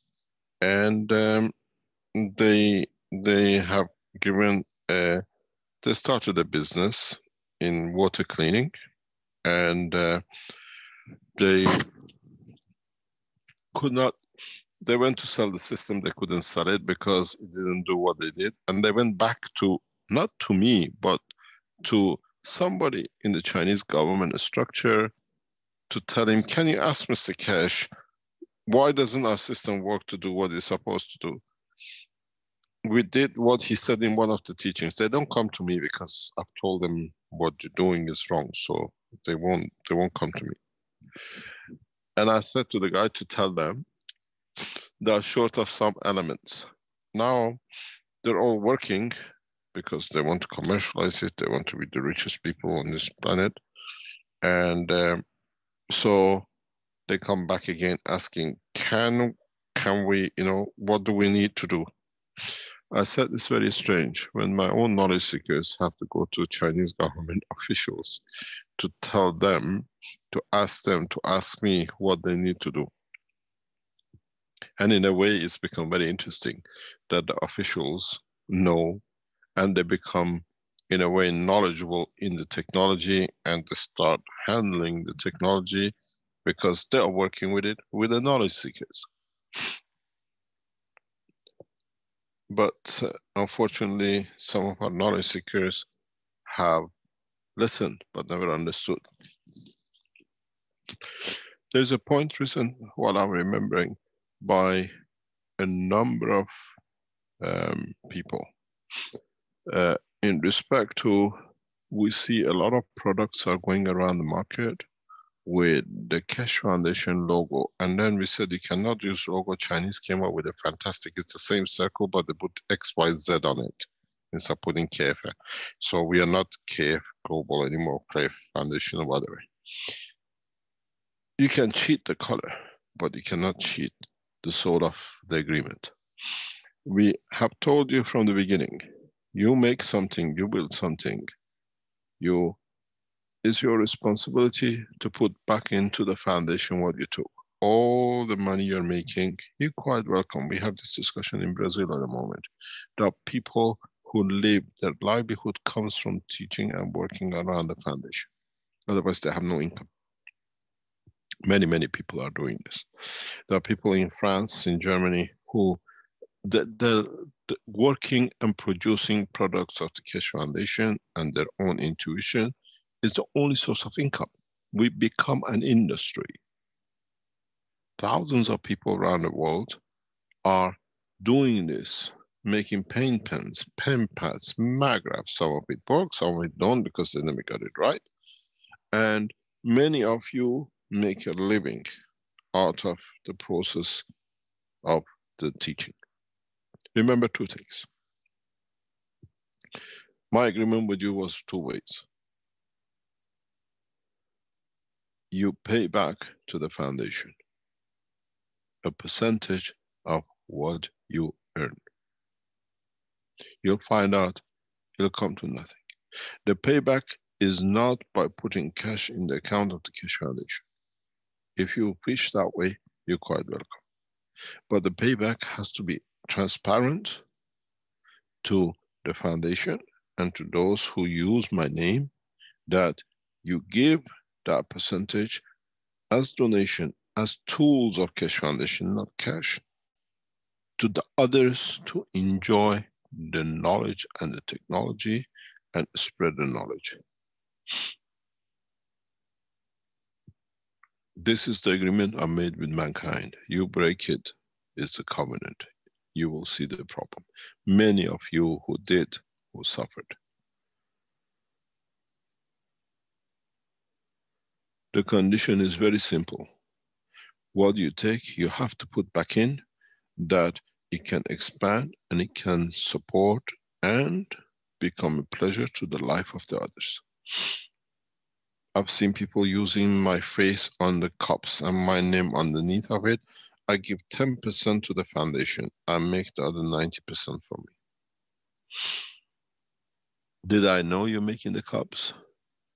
And you think 10% using my face to make money is good enough for you? Have I become another Mary Christ and God knows who on the cups? Has I become that bad? But if that gives you an income to feed your child, it's no problem. If you need to use my face, my technology, but remember, you pay back to the foundation, which is all of us.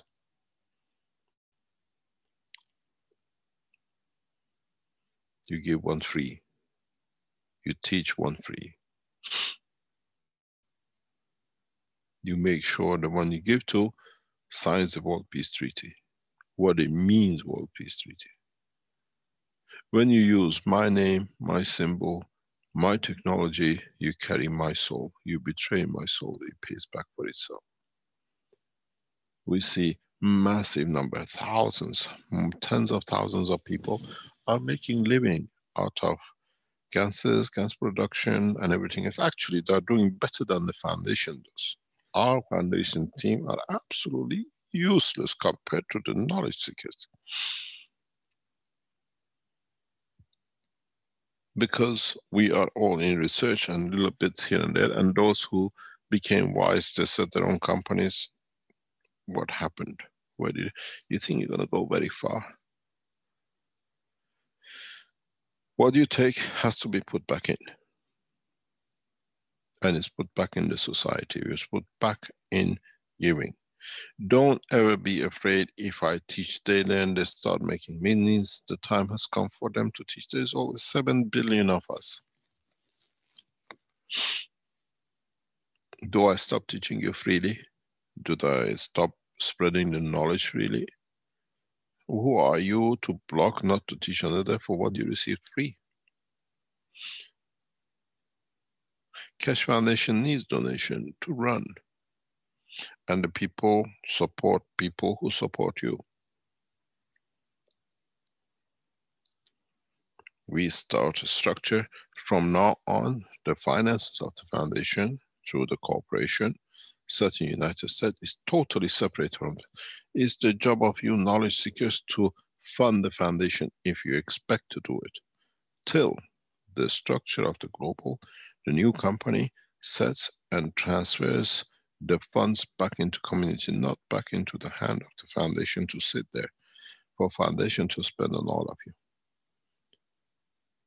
And you think, oh, I do a lot, I do something. You do not contribute. We can block, we stop. Has it been that way? No. We still do. We still are here, all of us, in every shape or form. They have money, they don't need us, so everything I make is mine. The fat dog dies very quickly because the fat sits around the heart.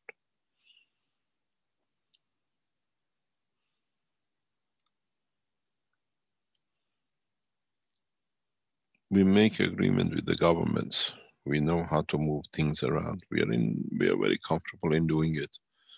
But make sure all these monies you made from the speeches on the Keshe Foundation, the systems, the patients, the doctors, what have you put into the foundation? Or you're too busy making in the name of the foundation that you haven't put in. Watch it will wither away. Many of the foundation people who did that, they withered.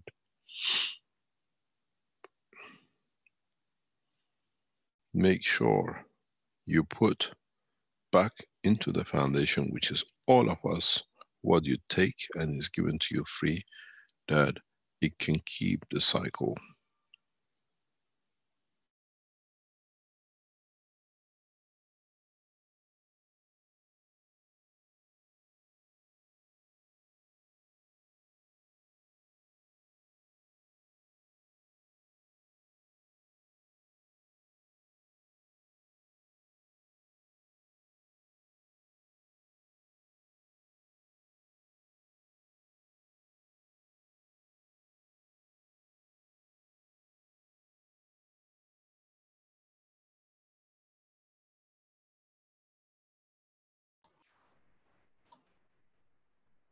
Are you still there, Mr. Keshe?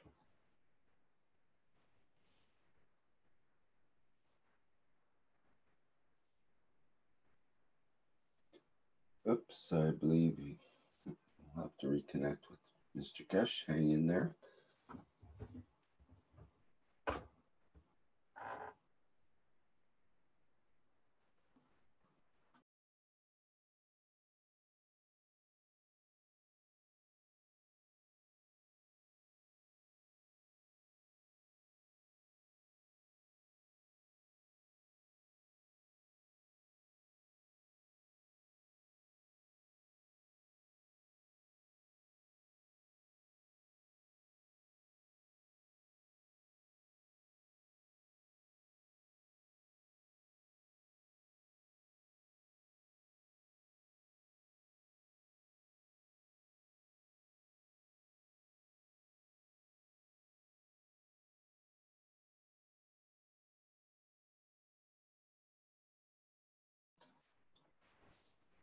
Bear with us another minute or so while we reconnect with Mr. Keshe.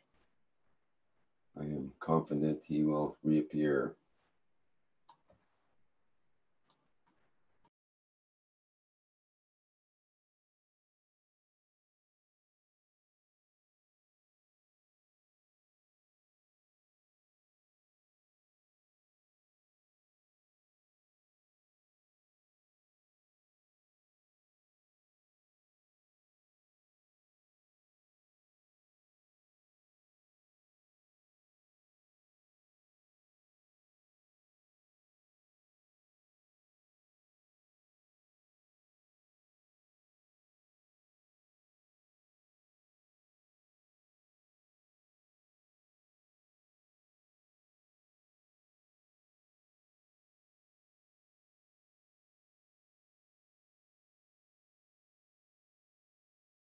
Hello, can you hear me? Yes, I'm back. Yeah. Yeah. Sorry about that. Somebody sent me a message, and the minute I received the message, my network drops. So it's the responsibility of knowledge seekers to understand. As we have entered the American stock market, we make a very clear distinction between the Keshe Foundation work and the stock market. And anything which is said outside of the stock market publication is to do with the foundation, not to do with the stock market. Very clear. Usually the trend is that, as I said many times, people start with a little shop, it becomes bigger and it becomes very big, and then they open philanthropies, they become a foundation and they give their wealth. We did the reverse. We done the knowledge spreading. We have built it up to a commercial organization to feed itself in a very big way. And we cannot separate now that we have gone into the American stock market for you to buy shares to teach, to stop the sharing the knowledge. This was not our ethos. This is not what we came here for. That once we get to the market and we can commercialize, we say goodbye and that's it, the knowledge goes the other way. We have gone opposite. We're strengthening it, because strengthening this public company strengthen the humanities for the spending on the welfare of all of us, and how you support it and how you go to do it is totally your responsibility. We have valued it. The market share value you see has no relevance to the stock value of the Keshe Foundation. We are intellectual structure. These shares, when they came, is the time when it was another business, and it takes a few months for the market to adjust the new values to it is.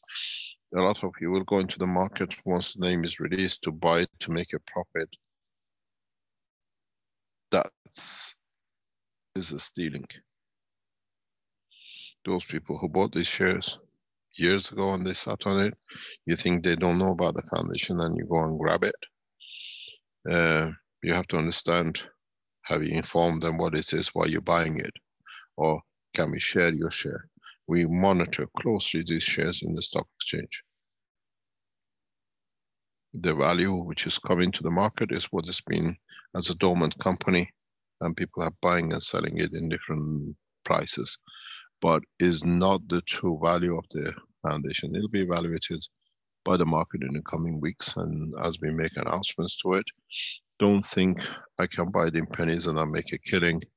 You will kill yourself with it. There is limited amount of shares in the market, and any exposure to further shares will be tightly controlled by the Keshe Foundation management team. How we spread the share, how we do it, and how much shares the company will release to bring the needs of the foundation of the new global corporation into delivering what we call technologies and products across the planet. And we control it tightly. But please understand very, very clearly, just because we got into the stock market and we deliver technologies does not mean that we stop teaching. If you take from us any technology and develop it, if you are real, you come to the foundation. This is a company I set up with your knowledge. I can have some share of it. The rest stays in the stock, that it brings back the value for the others to enjoy. We can finance you more. We can support you to extend it or join the foundation. In a way, whatever you bring into becomes part of totality. As I said to Arman, we were laughing our head off. I said, you know, Arman, we are both stupid. We built up the foundation because Arman and I, we carried the shares on behalf of the foundation. And now we gave it away to public, to people. I said, we are very stupid, aren't we? Because we are stupid in believing in what we do is correct, that it brings peace, but we are stupid enough to believe mankind is not stupid to make the mistakes of the past. But I don't think we are stupid. We are very clever. We know what we've done, and it's a joy. We transferred most of the assets of the Keshe Foundation into the hand of the new organization, American Stock Exchange. And in the process of coming weeks, we transfer more or less all the assets into global. So when you buy shares of our work, and you have to bring your work into. Do not go and take shares just because they are fair pennies and I make money. I share half of it with the foundation, I'll give it back. This is not the way to be done. If you have structure, if you have a technology, you want to develop it, come to us from now on. Global will finance it. If we see it, we set up a group to evaluate new products, new technologies, and we support you because we are here globally to put things in. We take our shares in financing, and from now on we raise finance in the market for it. The process has changed. We had to go through this transition past 12 months to get where we are now. So you become a shareholder in the structure. You have a good idea. You're looking for it to be done. Give us a few weeks, maybe cover a handful of weeks. The Keshe Foundation Global Operation has a broad board of directors. And as you will hear in the announcements of the company in the next few hours, maybe a few days, you know all the members of the board of directors. We could go outside and bring directors in to make it, but they would not carry the ethos of the foundation. We saw that in one of our companies. We brought outsiders to help us out, and the outsiders did exactly what we did because they don't carry the ethos, they don't understand, they never understood. So in that process, you will see clearly we are headed by a woman, a very competent woman, as the head of the CEO of the Keshe Global structure. She has 100% support and confidence of the board of directors. And in time, we invite you to join us to build a solid base. Some of your technologies which you might bring us, we will tell you we don't want to participate, because it's not that we don't want to, is we know the new technologies coming up will disappoint you. Many of the Keshe Foundation development systems you have maybe created through GANs or whatever, in the development of the delivery of the new technologies which started today, they become obsolete. And there is, we don't see, or we have to tell you what the technology has gotten moved on to, which is not in public domain. And we build on that. But in any shape or form, if you make a pillow or you make a blanket or you make an agricultural system, which we see it is part of, it can help to build the industry around you, for you, that the foundation can be part of it, we support you. Just give us, we need a few weeks to ourselves and our team to settle in the position, and we are there from now on to support the Keshe Foundation needs in the dimension of commercialization. But as I said, will not stop us from teaching and developing new technologies. All the technologies developed belongs to the foundation. Global is the beneficiary of the development, and in turn will return as an intellectual right back to the foundation for the payment that we can spend through the Universal Council for what is needed. As of past couple of hours, few hours, as the American stock market started, we have become officially part of the American stock market, what we call organization. And the name of the company is kept temporarily for a while, and in time will be changed into Keshe Foundation KF Global. And all the communications will go through kfglobal.global or kfg.global. We will inform you of the structure as our team set the things up. From now on, Global is totally separated from the foundation. And this is very important for you to understand. Global, Keshe Foundation Global, is a commercial entity which uses the knowledge and the ethos of the foundation. Foundation does not hold any shares in Global, but through proxy controls the whole of the operation of scientific development and the need of the humanity through it.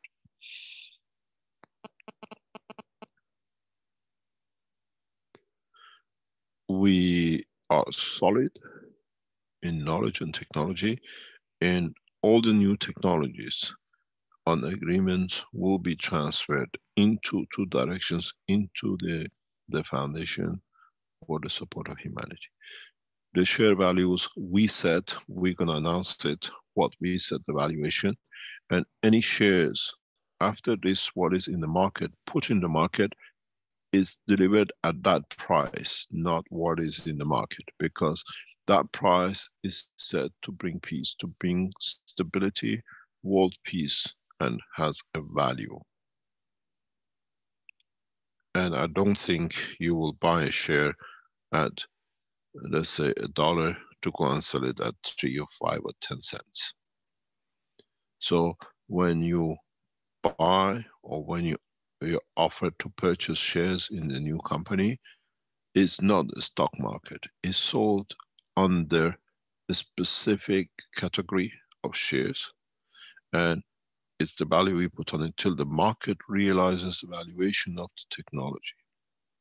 So you become shareholders, owners of the shares, on understanding of the price which is set for the foundation to achieve its goals, not what is in the stock exchange. Those shares in the stock exchange will stay that way. And we know as they realize, as the valuation comes and people start trading in the prices, it'll come to the price we set and above it in next year, 2 years. So what we have, what you see, is what the people hold as shares.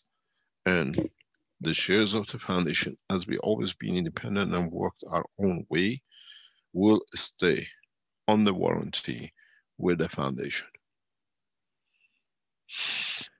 This is very important that is understood by all the knowledge seekers and the stock market.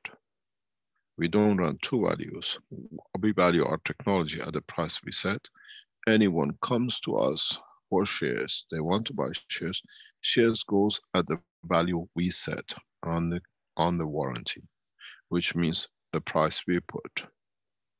Not, if you want, you can wait for those 24 million shares to be sold by somebody somewhere one day, you can make something of it. But the price is set by the foundation, and already we have issued guarantees to keep that price and allow it to increase. These are all be explained through the press release by the global. But do not go on the price you see, because this company has been on the dormant for years. When we bought it, we paid huge amount of money to bring it into the foundation, but market has to start knowing what the foundation does. And in time, if they want to value it as it is, as a scientific organization and new sciences. So there'll be a lot of interest opposite to the present trend in the market, that you will not see any shares into the market coming up given by the foundation. We control 100% shareholding in this company. We control 100% shares. What we release is common shares, which is for what the foundation stands for and what we set up for investments. We have to make this clear because as of today, the stock market of the company has gone back into operation. It's been released. The takeover will be announced. It has to be done within 3 days, hopefully by Monday. That we have taken, and we become, the Keshe Foundation has become as part of the subsidiary of this company till we change the name to the Keshe Foundation in the coming weeks and months, as this company has been trading some 30 odd years in the stock exchange. It belongs to the work and it belongs to purpose of peace. And most of the technologies we transfer to major corporations will be run on the global, unless there are some restrictions in our work through to governmental restrictions. We keep some companies of the foundation outside the global for the purposes which are set, and maybe in the future the foundation and by the wishes of the Universal Council and the Earth Council, as they take over the management of these companies, they'll be brought back into umbrella of the global. But everything is owned and controlled by the foundation. Please, we've seen many people asking, can we buy shares? If you want to buy shares at the prices which are in the market, you're quite welcome, but tell the people why you're buying it and see if they want to sell it. Be correct in your conduct. For those of you who are working with the ethos of the foundation, get in touch through the Keshe Foundation website of the global. We will not respond any trade come to us regarding the global operation. Will be given an address to get in touch with, even though we know the answer in the foundation, because there are two different entities. You can buy, you can send your request. We have to wait till it's announced in the market, then we give this information out, because some people say you're putting the shares out, but nobody can buy. I want to give it to my family. I promise, this is ridiculous. We have to go through the process. Now the process is completed. Get in touch through the channels. When you see the company registration in the market, there is a link on it. Send you want to buy shares on a guarantee, on a warranty, and then you'll be told this is the condition, this is the price, we put it and we value it. And there are some undertaking in the valuation we put, like if the price we put within 2 years does not reach let's say we put the price of $10 per share, and the price in 2 years' time or 3 years' time does not reach 10 but is 5, we give you additional shares type thing, but that's the arrangement with the board of management will make in the trading, that you do not lose any money, because now we are in a stock market. We have the rights to play the right game the right way and finance what the foundation needed. Instead of going to the banks to borrow money and all the restrictions and all the pressures, now we develop, invest in the countries. Our first target factory is in Arizona. Our team in Arizona are still working on it. The system with the state of Arizona will invest the first up to $300 million in Arizona for development of the space technology and other products which we need to do in America. America will need the technology more than any nation. Once the zero trade comes in, the farmers cannot support unless we increase their products capability for the American not to flood the rest of the world with cheap products. This very fine game foundation has to play. Our situation in Ghana is on the point of completion and resolving. We can announce this completely. The investigation by the government of Ghana's investigation group appointed has found everything in the favor of the Keshe Foundation. We move back and we carry on investing as part of the global. We transfer Ghana to global, and we will build the first space stations in Ghana in the coming weeks. We start the processing that. We received a preliminary report appointed by the government in what was done wrong in what they call the nation of Ghana. The investigators have found everything in favor of the Keshe Foundation. And this is now we're waiting for His Excellency the President of Ghana to make the final decision. And as I told them today, we announced this because the Keshe Foundation Ghana still is outside the ownership of Global. If the money which has been absconded in Ghana and created so much problem for our staff is not resolved, we'll ask to release documentation that no one invests in the state of Ghana till the government stops this kind of behavior. We still support the state of Ghana, we still support the government of Ghana in investment, but the problem created in Ghana, and now that the report has found Keshe Foundation 100% correct, has put right by the president himself and the office of the executive in a very short time. This, once it's done, we transfer the Ghanaian operation into the ownership of the Keshe Foundation Global. This is important for us. Ghana will become the second point of investment. We again invest heavily in Ghana to bring what we promised, what we started. And I thank all the staff who suffered so much in Ghana because of misconduct of one man and greed of the other. The situation with Italy is we invest in Italy very rapidly in the coming months in the north, in a heavy way in the water development. We have structures with the Italian government structure because it's needed, it's very crucial. We invest again in the state of Austria for medical application, and we invest huge amounts in China for different developments and global operation, not the foundation operation.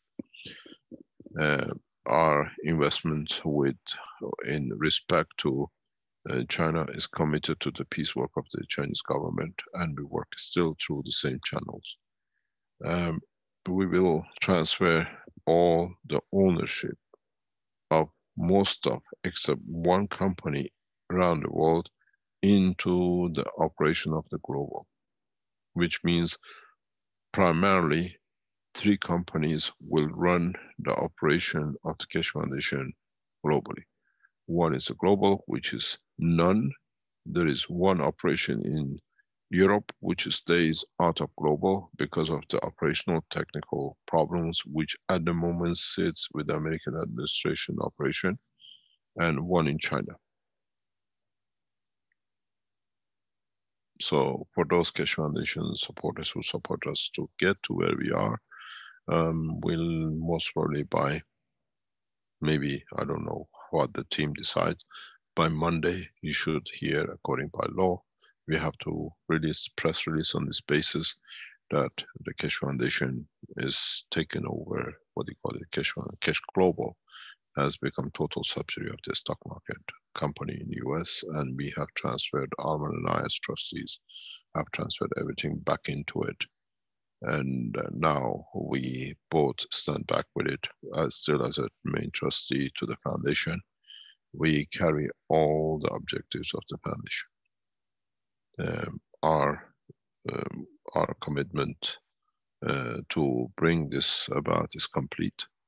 The foundation assets has been transferred to a global operation that commercially we stand answerable internationally to our work, and on the same time we go to the market to raise funds for the projects which we have set up in developing new technologies and supporting you with your new technologies.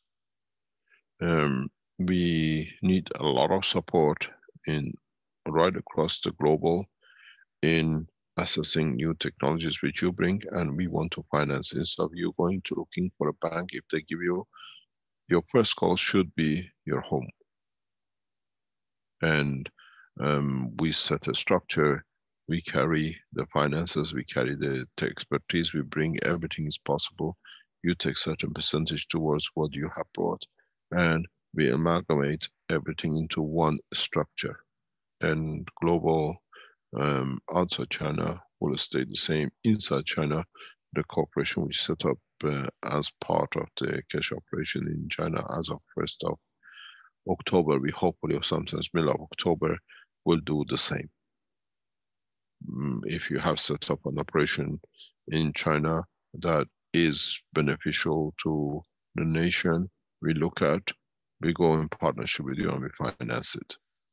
It's the same way, will come through different ways, the same in outside China. You have developed technologies, we see it, we assess it, but you have to understand, if we refuse or we say we can't do, because the new technologies will supersede what you have done.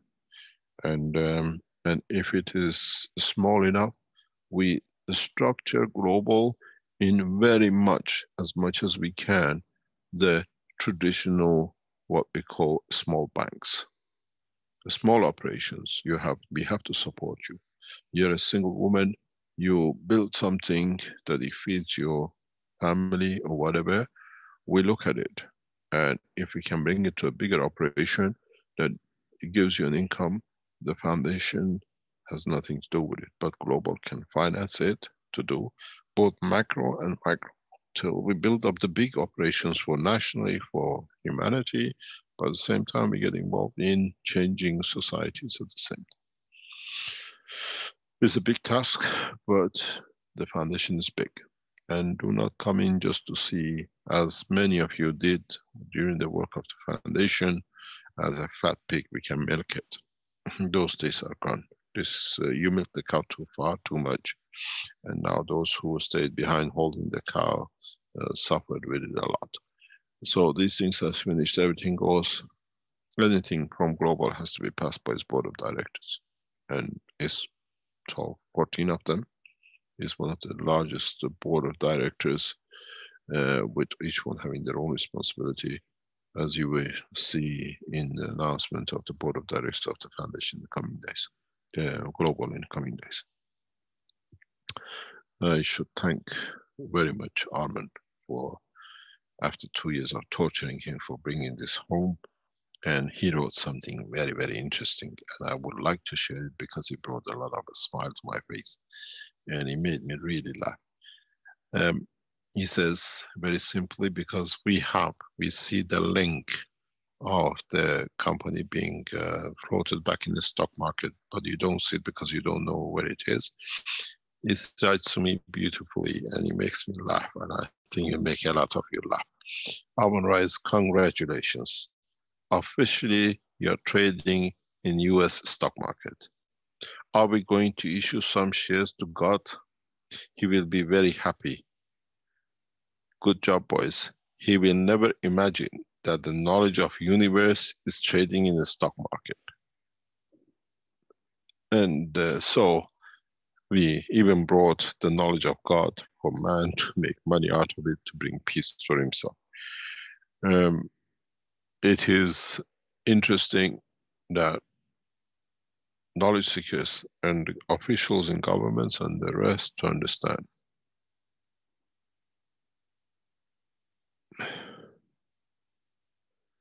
that foundation work and foundation development of technologies bears no bearing on the work of the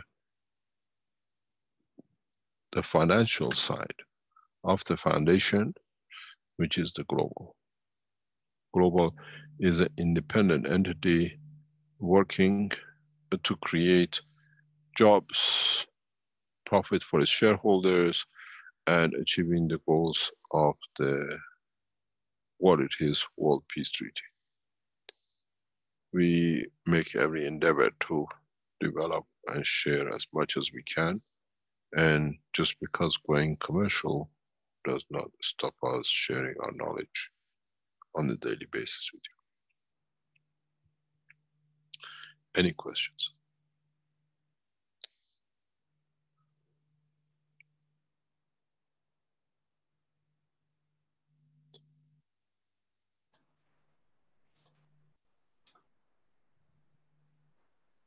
I don't see any hands up or people going forward here. There was Can I jump in? There you go, Jalal. Be go careful ahead. you don't fall in the deep end, Jalal. Yes, you can jump in. I No, call him Jumping Jalal. I learned how to jump. Mr. Do Cash, you I need have the parachute? no, sir. I have my own. Parachute. Mr. Cash, I have two questions, but it's not regarding today teaching. Although it's all teaching, you know. Can I ask, please? Yes. Okay. We as usual, if you would like to answer, we answer. No problem. You would like to answer it, I know. Mr. Cash, what is this called bronze diabetes? We know diabetes 1, diabetes 2, but what is bronze diabetes? Would you like Rick to bring it up on the Google? Yes, please. Because this is the first time I heard about it. Sorry, And what's it called again? bronze diabetes. Bronze diabetes? Yes. Yeah. And if I am correct, I think the thymus have something to do with it.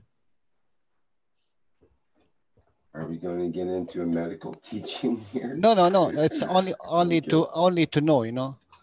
If you know, and then you can find something for it. Okay.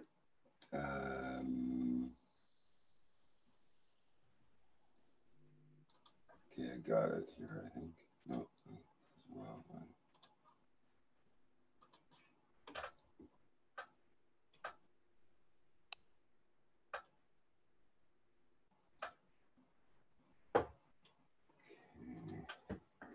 It would be called an iron overload in Wikipedia. Yes. Could you share the screen? Yeah.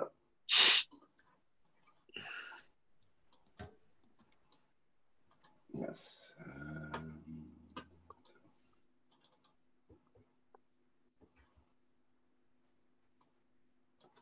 Would you like to read it the way you usually do? Okay, I'll make it a bit bigger so people can see it. Try to. There we go. Okay, it says,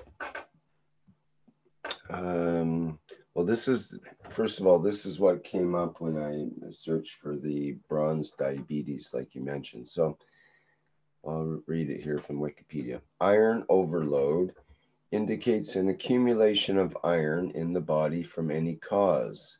The most important causes are hereditary hemochromatosis, HHC, a genetic disorder, and transfusional iron overload, which can result from repeated blood transfusions. Signs and symptoms. Organs most commonly affected by hemochromatosis are the liver, heart, and endocrine glands. It mentions some. Do you want me to continue reading, or? Yeah. Okay. Hemochromatosis may present with the following clinical syndromes: chronic liver disease and cirrhosis of the liver, heart involvement, heart failure, irregular heart rhythm, hormonal issues, diabetes, see below, and hypogonadism, which is insufficiency of the sex hormone producing glands, which leads to low sex drive and or loss of fertility in men and loss of menstrual cycle in women. Diabetes in people with iron overload occurs as a result of selective iron deposition in islet beta cells in the pancreas, leading to a functional failure and cell death. Arthritis from calcium pyrophosphate deposition in joints, leading to joint pains. The most commonly affected joints are those of the hands, particularly the knuckles of the second and third fingers. Bronzing of the skin. This deep tan color, in concert with insulin insufficiency due to pancreatic damage, is the source of a nickname for this condition, bronze diabetes. And it goes on for the causes. The causes can be distinguished between primary cases of hereditary or genetically determined and less frequent secondary cases acquired during life. People of Celtic, being Irish, Scottish, Welsh, Cornish, Breton, etc., English, and Scandinavian origin, have a particularly high incidence, with about 10% being carriers of the principal genetic variant, the C282Y mutation on the HFE gene, and 1% having the condition. This has been recognized in several alternative names such as Celtic curse, Irish illness, British gene, and Scottish sickness. It happens only to that island. They never moved out of the Bronze Age, that's what it is. Okay, that's a good answer.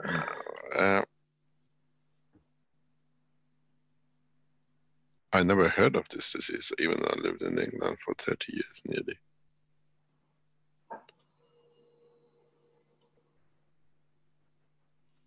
Maybe that's why the Irish are so beautiful. They have bronze, what do you call it, diabetic on them. I do not know.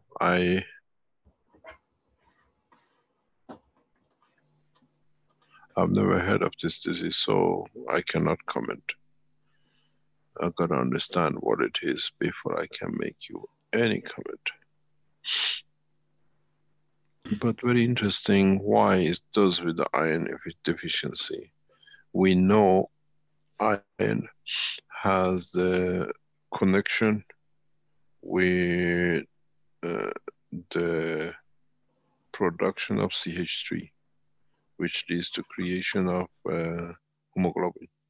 And what we can you go further up, please, back to the top, Rick? From everything we see here with the liver and the pancreas and iron and everything else, this seems to be a very much connection to hemoglobin. That's where most of all of the ions are used, and it always ends up, whatever is with hemoglobin ends up in the liver, and most probably too much of it creates that condition of metal deposition. Never heard of such a disease, but it's very interesting. May that be why we have so many redheads or red pigmented people in From Great England. Britain? Yeah. Especially Ireland. But that came yeah, because don't forget they used to paint themselves blue, huh? We don't know what was in that paint. It's gone into their blood. Now makes them bronze. You know, they call the British blue-blooded, you know that?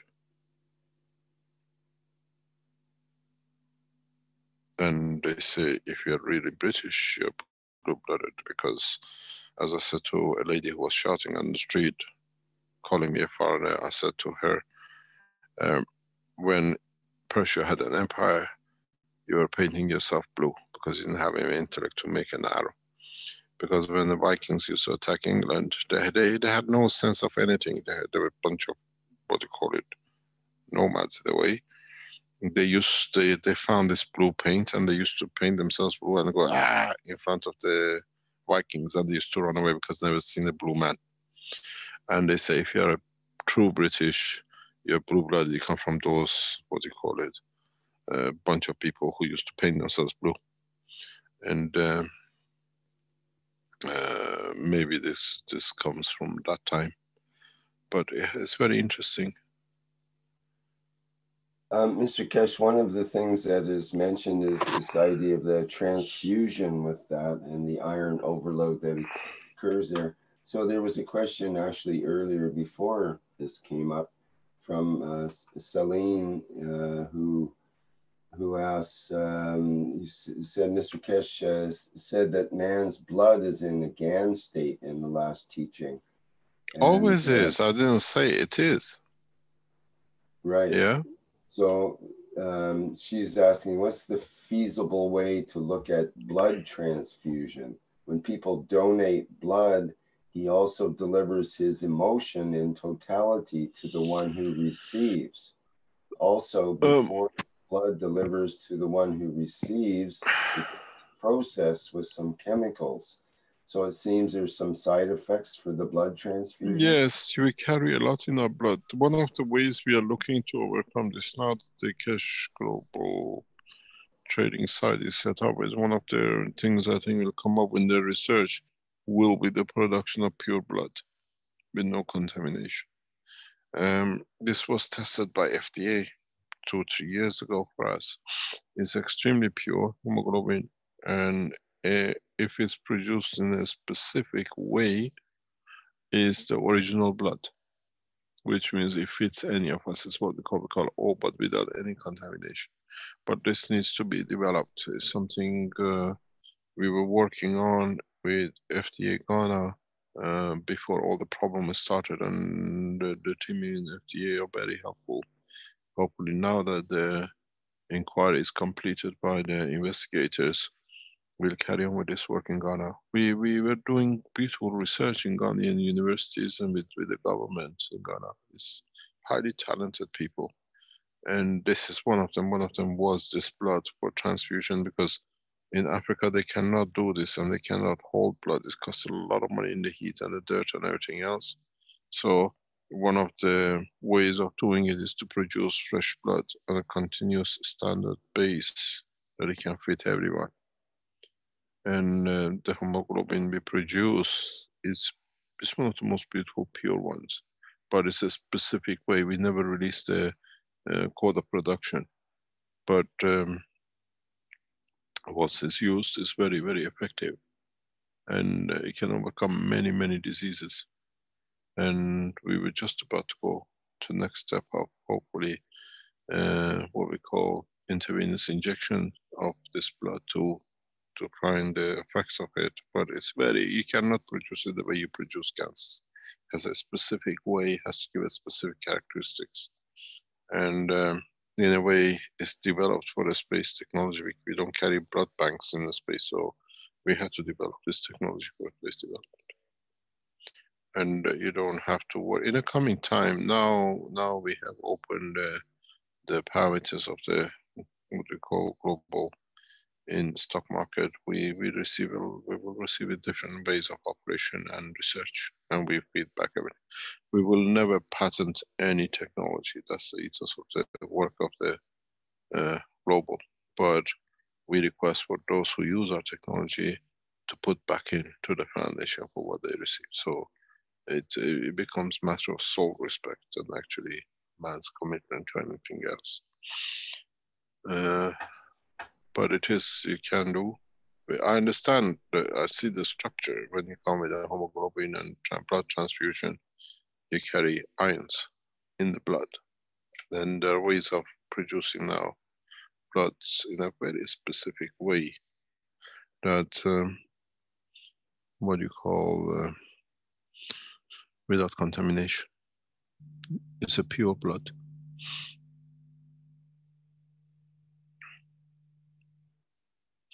Any other question? What was your second question, Jamal? Yeah, Mr. Kash, Jalal? thank you. Yes, I'm here. Thank you, Mr. Kash. We learned something from you. Thank you very much. No, thank you. What is shine glass? Shine glass? Herpes. Shingles, yeah, not shine glass, shingles. Shingles. Shingles is a part of, it is psychosomatic manifestation of a stress. It's not dream state, in a way. It comes through stress. It's when the skin cannot match with the flesh. If you look at that, with different layers of the skin cannot stand the psychological pressure, and they move like a platelets in different directions, the inner and outer, and it comes from what they call, and it usually has like itching effect, burning effect. It's just the movement of the nerves. The plates of the skin, the 3 layers, move against each other, and literally they tear. But and that is virtually, if you look at it, it's like an amputation pain, but it's continuously there because it stays, and it is reversible. I've done some tests on it. It's reversible in a specific way.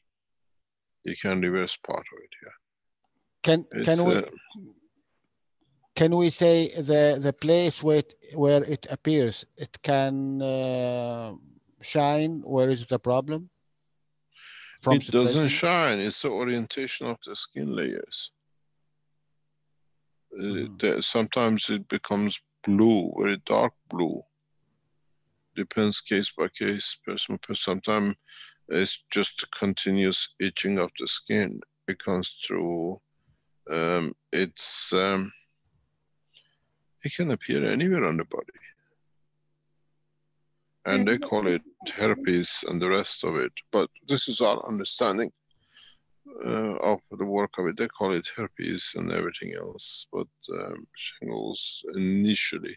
But they used to say it's the sailors' problem with lack of vitamin C and the rest of it. That's another part of it. But it's literally a stress layer between the disturbance between the 3 layers of the skin creates that. And vitamin C is part of that structure. So. Okay, Mr. Kash, thank you. I think it's a herpes zoster that when later on we get older, to stress, it shows up like a skin problem. It's a psychosomatic disease. Yeah. But they say originality of it, people who have gotten herpes in childhood, then this can shows up in old age through stress. But then if you didn't have it when you were a child, then not necessarily you will get it. They said it is a dormant form of herpes, becomes dormant. When you get older, if you have stress, it shows up as shingle. There's a school of thought and research which shows those who have herpes and they get it around their lips. We discussed this in one of the teachings before. 85% of these people end up with Alzheimer's because the strength of it, as we see in different features, creates what we call like a pain barrier or information barrier, as a like a virus in memory parts of the brain, because it has a specific strength which fits this virus, and it's reversible. But long-term research shows, as you said, if you had a herpes in childhood, you end up with shingle, but at the same time, 85% end up with Alzheimer's. It moves between the skin layers at a point of infection between the lip and the skin. And the same thing with the sexual organs. But it shows itself, it's the psychosomatic, because it's a point of this, the two have to meet, as we call it, and it's a mismatch. And the layers slide against each other in so many ways that they create. It's like a amputation, I call it, so easiest way to explain it. One of the layers, yes. I have a question. Yes. Has it happened ever? You never had one, Azar? Yes. When your soul separates from the physicality soul, and when you look Pardon? When the soul leaves the physical body, yeah. The soul look at everything on this planet, isn't it more beautiful? Because I think I have an experience of it. Everything is. What do you mean by that? Isn't it beautiful? Is it? I mean, it's more like you see, like everything's more vibrant. Like the trees, you can see every single cell of the trees. You can see everything just like this. Everything shines bright, shines as bright. You want to call it. Yeah, everything shines bright because I had the experience, and actually, I was. Without shamas or with shamas process? What do you mean? With shaman? No. I tell you later, but this is something different. But anyway, I was sitting on a grass. Actually, my husband was sitting on a grass, and whatever I was doing, it doesn't matter. But this is what I saw.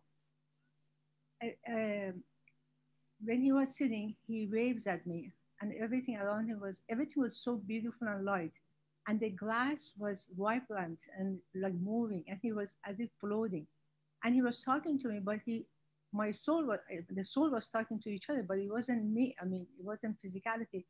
And he says, honey, why don't you let go? And I look for love of my life, all my life, until I found you.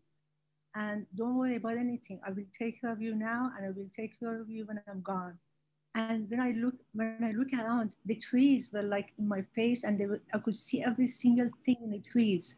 I could, the sky, the cloud, they were right in my face. And I was like, even when I came out, I mean, the trees were right in my face. You don't really, when you want to talk, when you want to use word doesn't justify. I mean, the minute you come to place these things in words, it loses its beauty. And then I could talk to the trees, not talking, because the feeling is talking. And actually I cried so much because I lost, and I told the trees and plants and everything, I said, I'm so sorry that I didn't see what I see now. I don't know how, but the feeling I was talking about, how sorry I am that I never see what I see now. And I said, I want to breathe more. I said, I want to feel more. I want to breathe more. And talking, it really doesn't justify any of this.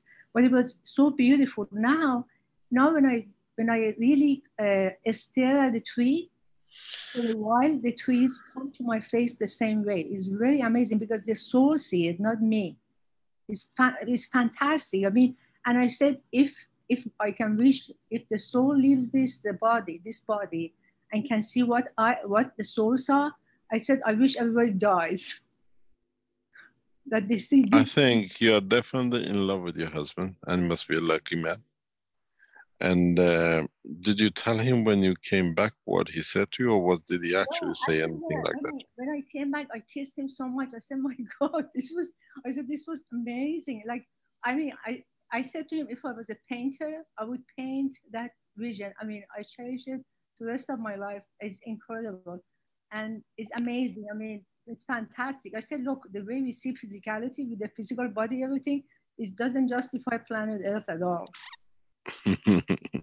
Now, maybe if you reach that stage, you understand when I say in one of the teachings, and I think it was there today, when people look from the depth of space into Earth, they don't see the soul of the king or a man, common man, or the animal, but they see bright color, bright stars, all shining.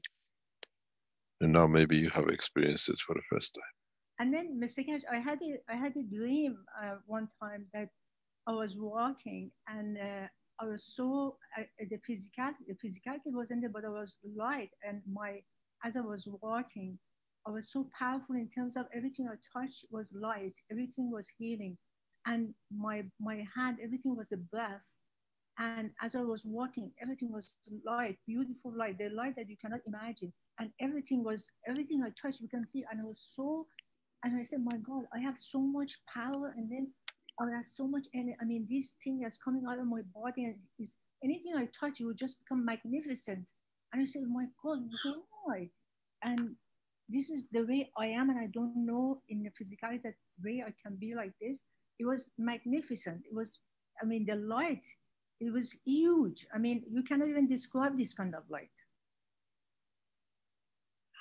Oh. Okay, I think we'll hear a lot more about these things.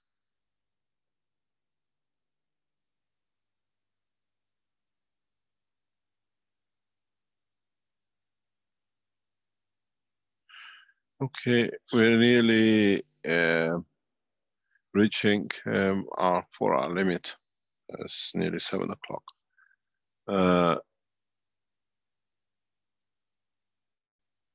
If there is no other question, we close for today. The process of what I call teaching in a way we have started, you understand more and more the reasons we are teaching in this way, will carry on, and we're still going forward in all aspects of the development of the technology. As many of you are aware, we have started extensive work in the health section with the doctors using the technology of the Keshe Foundation. We are observers, and we give you more details in the fields and the hospitals where you can attend once they clarify, they clear the point for us. There's an important point from the Keshe Foundation point of view. Our lawyers are what we call not correcting, but putting things in order in our appeal to the European Court of Justice. Our submission has been done some weeks ago. We will come to you hopefully by next week, and we request you, if once we get the permission by the authorities, to post the Keshe Foundation appeal across internet in every way and channels you can see. This shows it's all in Dutch and French, and once we get the authorization to release and the text is adjusted to covering the names and addresses of people who give evidence or they've been, will be released, and it will bring shame to the structure of the law in one of the what we call Western nations. How even in the police evidence, in the court evidence, even the lawyers of the Keshe Foundation were not allowed to submit any evidence to defend the case. And the lawyers will support this to show that's how Kangaroo Court was established and how they managed to get the 12,000 fraud by defrauding everybody else. And the extent of the appeal with the evidence submitted to the European Court of Justice, it says very simply, showing pictures of the police in court, threatening, intimidation of the police inside, and the judge ignoring it, which is, it's actually, there's been a replication of this in the European Court some times ago, and is a criminal offense. And a collusion between the police and one of the claimers, which shows in a very different way.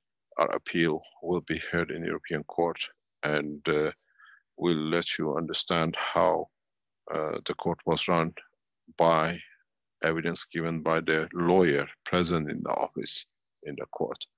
How police has distorted and fabricated evidence to the court, which is intimidation of the witnesses, not allowing anybody to, especially what we call Hitler time, as they used to do.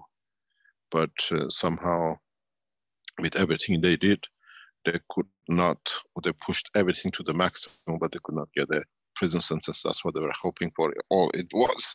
But the main thing is, one of the things which the court was not given was the evidence that the Keshe Foundation has a certification from license from Naturopathic of the Belgium to produce these systems. They never told, and evidence that the technology now is used, certified in CE. And so police has fabricated a lot, and their case is very, very clear. Has been a kangaroo court. Nobody was allowed to do anything except what the police put in front of the judge, and that's what the judge made the judgment with the gunpoint policy. So I think it'll be a big embarrassment to European Court of Justice in what is about to come. We want to all the nations to see how judgments are achieved in European Belgium government courts. And this lightens a lot of things. And in so many ways, everything is confirmed, evidence, affidavit. These are the evidence given by the lawyers, and we ask if any evidence was given, but the only person who was allowed to give evidence was their witness and the guy who claimed $1. We have asked for custodial prison sentence of 20 years for both officers and the $1 man, and we've been told we'll be granted a custody case, and it's a shame to be in that position. But what we ask you is, please, once we release this, take it right across all the governments, all the ambassadors, all the website, justice websites, justice in European Court. We need this to become public, that no other person suffers what we suffered and the damages which brought to the foundation. It's a very, very interesting read. It's in Dutch. We asked the people from the Holland who went to court for us as witnesses, and the affidavit they gave to translate into English and release it. The French letter to European Court of Justice Human Rights will be read. According to when I read it to one lawyer, he said, you know something, even Hitler didn't do this, what they done.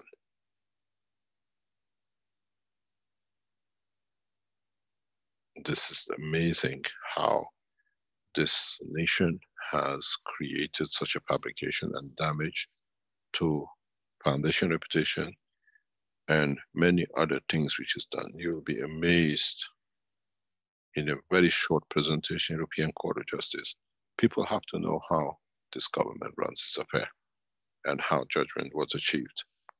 Not letting no evidence, no witnesses, even the witnesses they made the claim to be their evidence were not allowed to come in to give evidence to say this is not what we gave. It's fabricated, tampered by the police. And it's a very, very extensive case. And I would like to thank all of you standing by us in past years. And this dilemma goes since 2012. We're in 2007 years. We've been suffering by this misconduct of the own, what we call the heads of this government, this nation.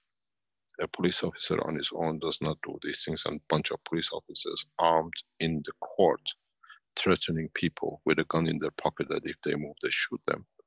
You can imagine what has been going on in the Belgian court. Armed officers in the court standing behind Keshe Foundation supporters. I mean, what it is, threatening. I don't think they say in so many ways plainclothes officers armed and asking for people passport as they go into the court and their ID is against every law on land, unless this is a what we call preset, pre-minded. And the interesting thing is, why should you have police present in the court with such intimidation, fabricating by the wish of one policeman? So who's behind it has to be answered. What is the plan for it has to be answered.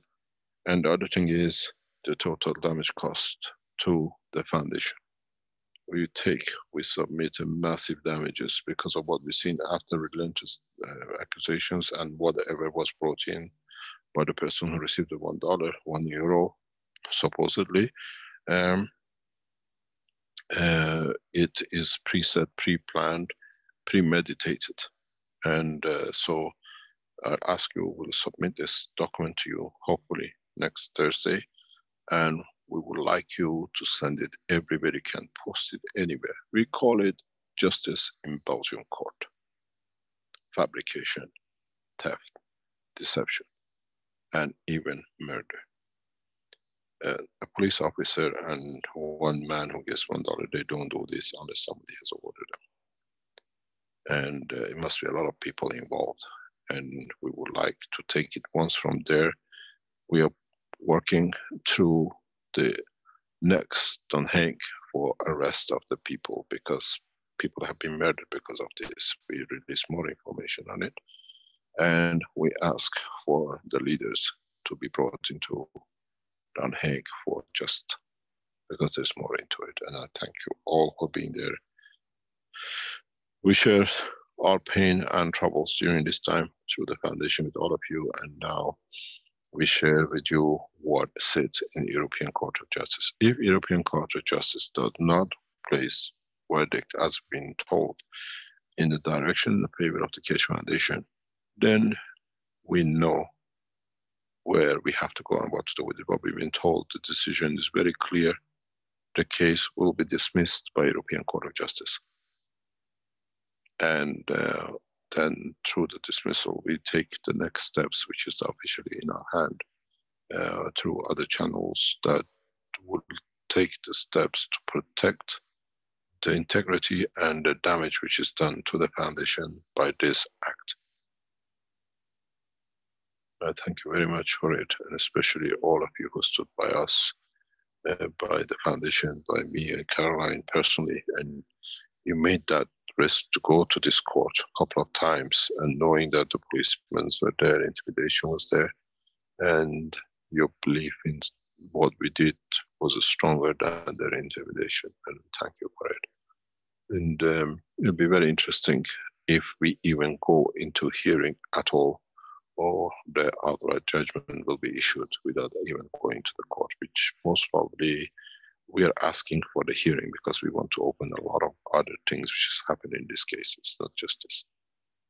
And one man does not make a claim and put such a things on the internet. All the pages of what they've written about us has been copied and is submission to the court. And it'll be very interesting to know why EXIT, which is a new technology, silencing a new technology, was with the greed of the man who wanted to take the technology. And one police officer doesn't bring the whole prosecutor, police officers forcing a judge to enforce a judgment which is fake and false. And it'll be very interesting to see what the European nations will think of the Belgium and their court justice system. And they cannot blame it, it's just one-off. There are many cases like this in Belgium. And we open a big Pandora box of misconduct in the Belgium justice system. Thank you very much, and thank you for today. And hopefully, we'll see where we're gonna go and how we're gonna develop it, and we still see those of you who will come to the Austria conference to see the new technology and to understand the change in the course of the science. And at the same time, we have, as we said today, have given new birth to the what we call commercial side of the foundation work by registration of the stock market company in US that will start financing all the developments of the technology for peaceful application and the development of what we call equal nations across all of us. Thank you very much, and hopefully we'll see you next week. Okay, very good. Thank you, Mr. Keshe, once again.